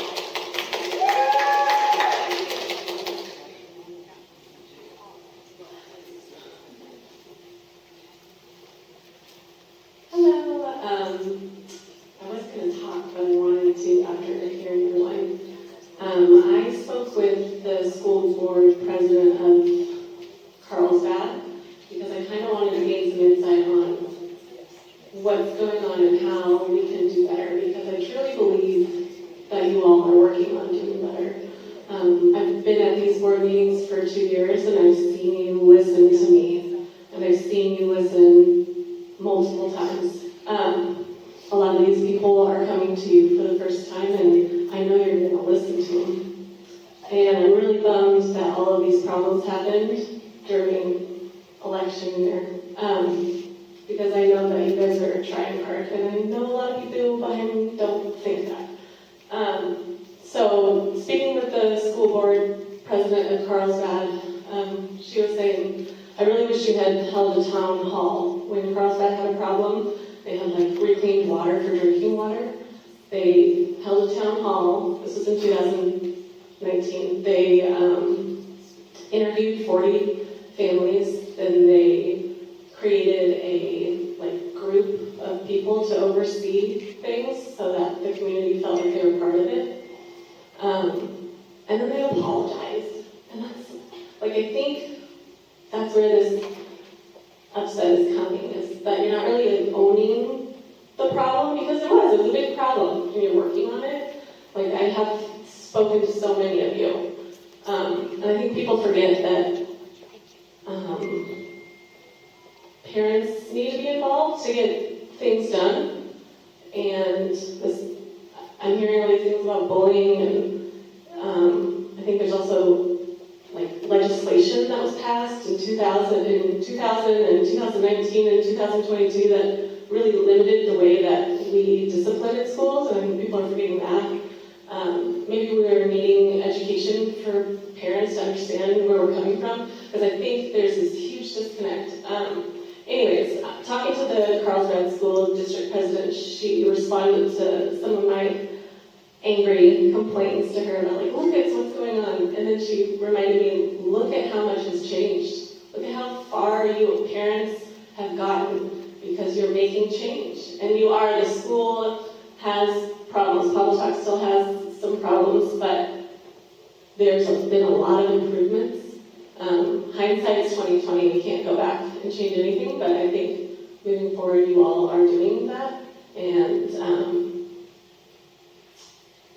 I'm just proud of our schools and the people that work for it, and I know that you're listening, and I know that you're going to continue, and hopefully this has created more people and parents that are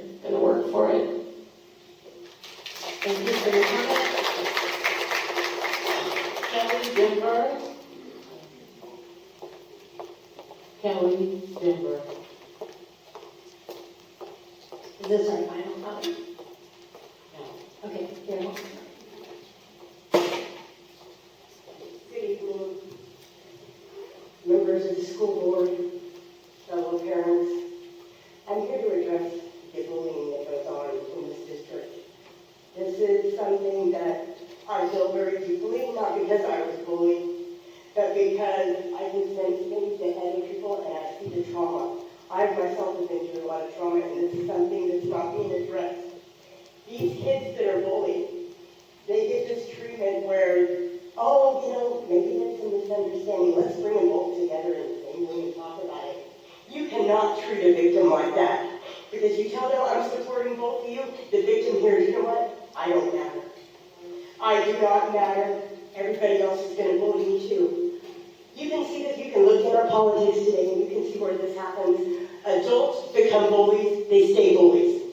Things need to be done when these people are children. Schools, that's where it starts in our schools. We need to get involved. When we see a student bullying another student, we need to see there's a problem going on at home where either their parents are bullying them, somebody is bullying that child, and that's the only control they feel like they can have, is by doing it to somebody else. Is that okay that we allow this to happen? Absolutely not. I think that we need to get involved with trauma specialists. When somebody's being bullied, you know what? Don't put them in the same room. You take that student who's bullying, you put him in a different classroom. That will make the victim feel heard and supported. And that's a way of showing the bully. That's not acceptable. You cannot treat people like this and expect to go around in life bullying people. It's not okay. And we know that we see adults that go around doing that, and you know, nothing is done. We have to start. Kids go to jail, prisons, you know, it just continues on. We have to stop it where it is. I've had 5 parents contact me in the last 3 weeks, telling me that their students went to this school district and they were bullied. And unfortunately, they tried to end it. They tried to end their life. Thank God they didn't complete it. And parents went to the school. After they were hospitalized, parents went to the school, and the school said, maybe it was a misunderstanding. Let's bring them in and let's let them talk. How in the heck can you be a parent and expect that? I would have been so beside myself. That would have made me so furious, because one more time, now you're victimizing not just the victim, but you know, the parent is also feeling like they don't have any worth. I don't know if any of you are a parent, but I'll tell you what, I would do anything for my child. If I see trauma that my child has experienced, there ain't nothing that's going to stop me. I will fight to the death. Think of your child when you think of all these kids that are being bullied. Please, we need to stop this. Thank you for your comment. Julie Cordova.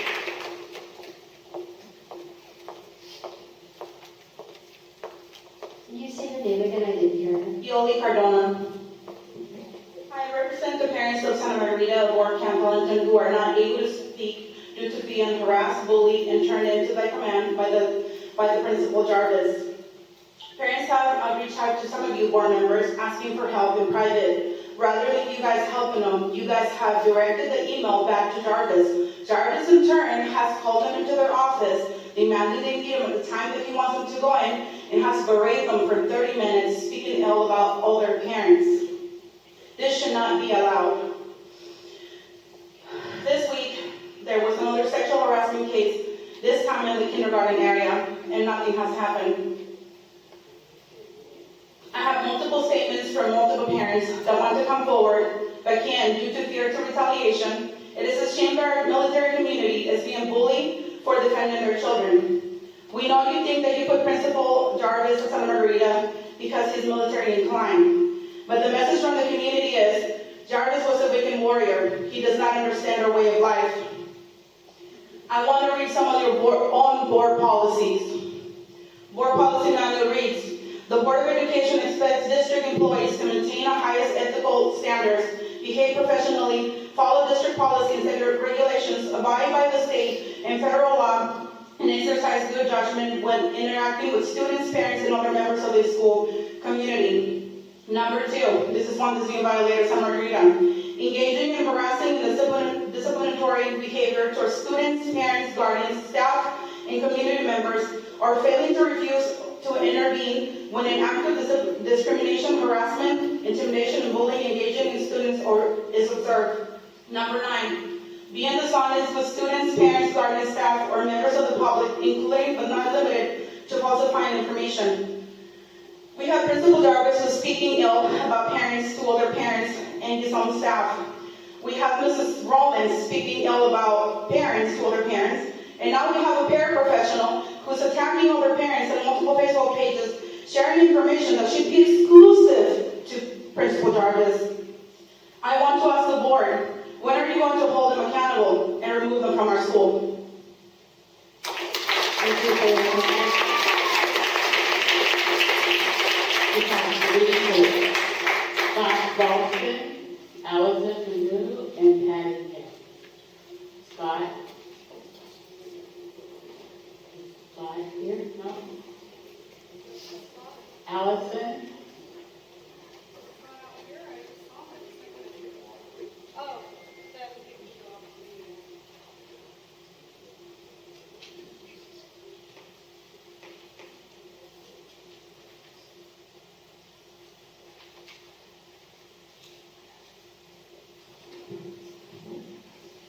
Good evening. My name is Allison Bino, and I am a parent of 2 children in the district. If anything happens to me or my children after today, it will be in pure retaliation for me standing here today.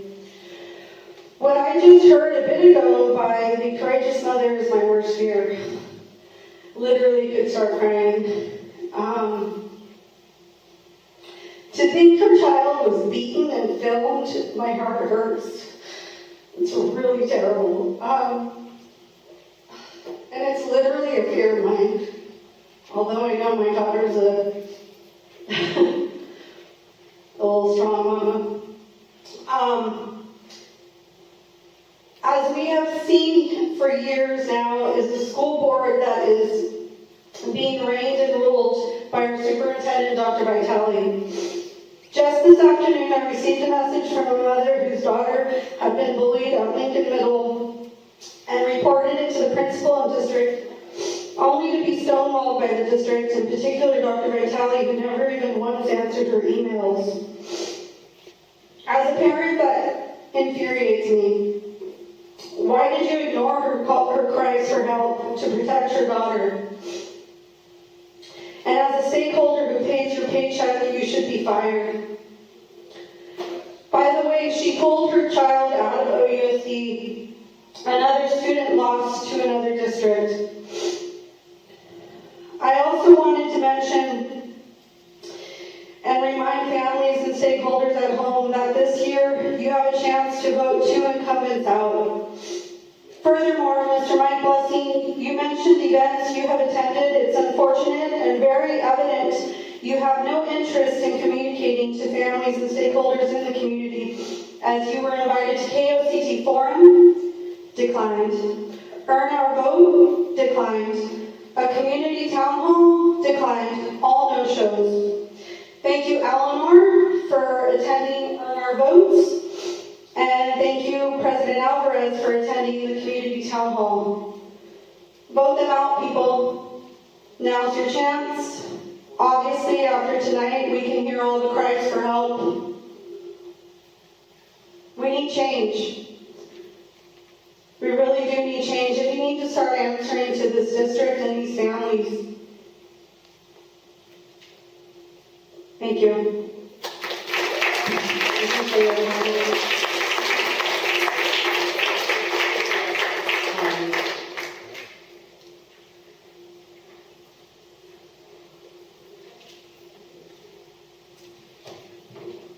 Good evening. Sometimes repetition is needed or important, so I've heard a lot of talk about bullying tonight.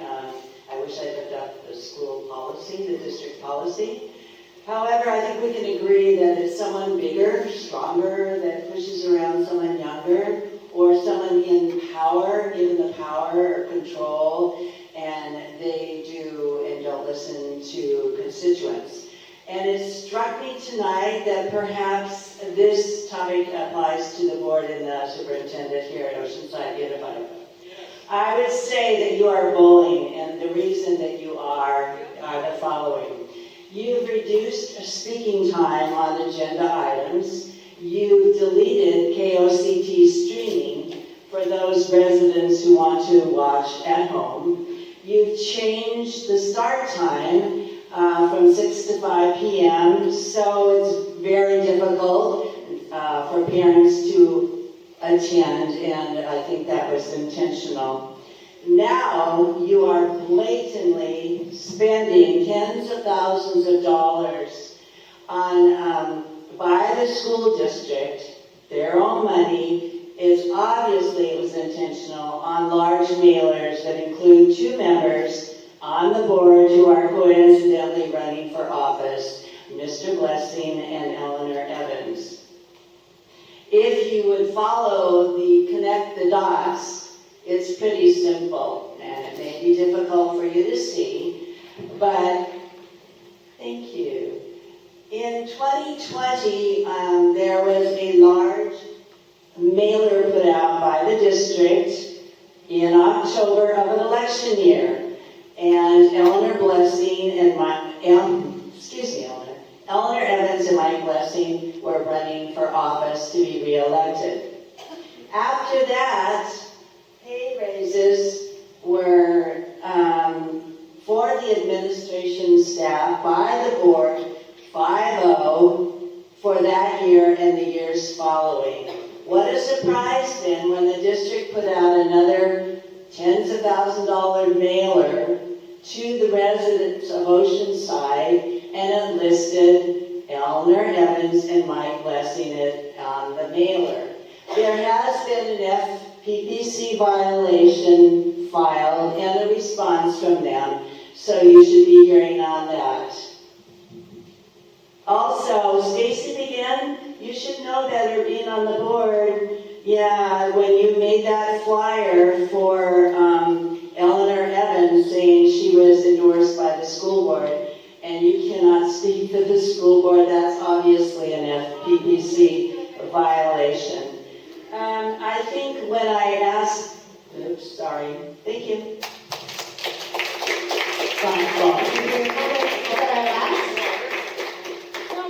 Yeah, he was outside. Oh, okay, great. I was out. It's Todd, right? Bob. Okay. Scott. Okay, Scott. Yes. You're right. Yes. How you doing? I had something all written down, but after hearing everybody, I'm blown away. I thought things had gotten better. I have 2 businesses. I pay thousands that go to some of your paychecks. I was here a while ago because my son was being bullied by the great Hillary Cuevas. We worked behind the scenes to get her out of Libby, and then my son came here. We had an issue with Miss Cuevas that my son, someone said that he had said a racial slur. My quad-racial son. This girl had admitted that she had lied, yet Miss Cuevas backed up the bully. Made my son sign papers without us knowing her being there. Then my son comes here, and we have the issue with the non-binary teacher that we had to go to a meeting with all the heads of this school just to get him out of that class. And then my younger son was bullied by Miss Cuevas, and we get her out. And I haven't been here because I thought things had changed. I was wrong after hearing everybody. My wife works on base.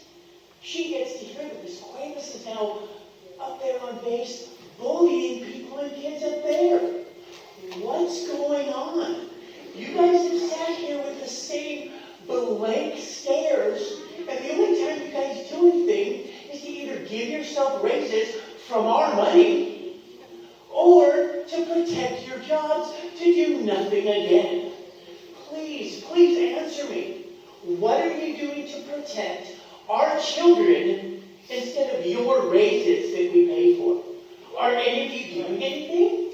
I know I heard a couple ladies get up here and say that really things are good, but they're not. And you sit here and just stare at us. Or you just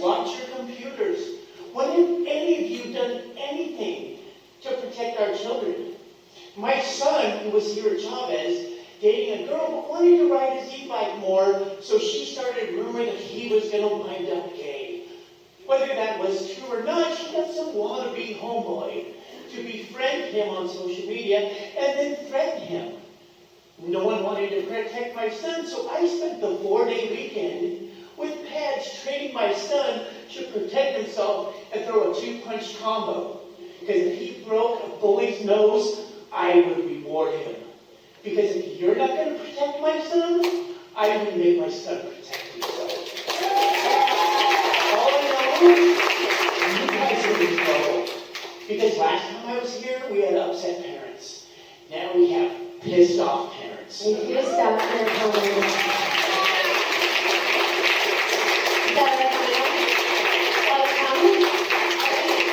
would like permission to address the board and staff. This issue is very near and dear to me, bullying. I'm a counselor, and I think for 10 years and over the last 3 years, this has definitely been worse and worse in our schools. And so I think it's so important that we all continue to focus on what we're doing, encouraging. I think that in the 2 years that I've been here, I've consistently heard people from the public openly speak about how kids don't need counselors, why are we hiring social workers, social emotional learning is not important. Well, this is the result, is that if we don't incorporate some of these supports for students, things are going to happen. And so I really hope that people out there are we're not listening to all of the hate that's coming toward us, and we continue to do what's best for kids and we protect our kids because they are in crisis and they need access to counselors. They need those character development lessons, and they need us to protect them. Thank you. Thank you for your comments. All right, meeting is adjourned at 7:30. Thank you for attending. Do something!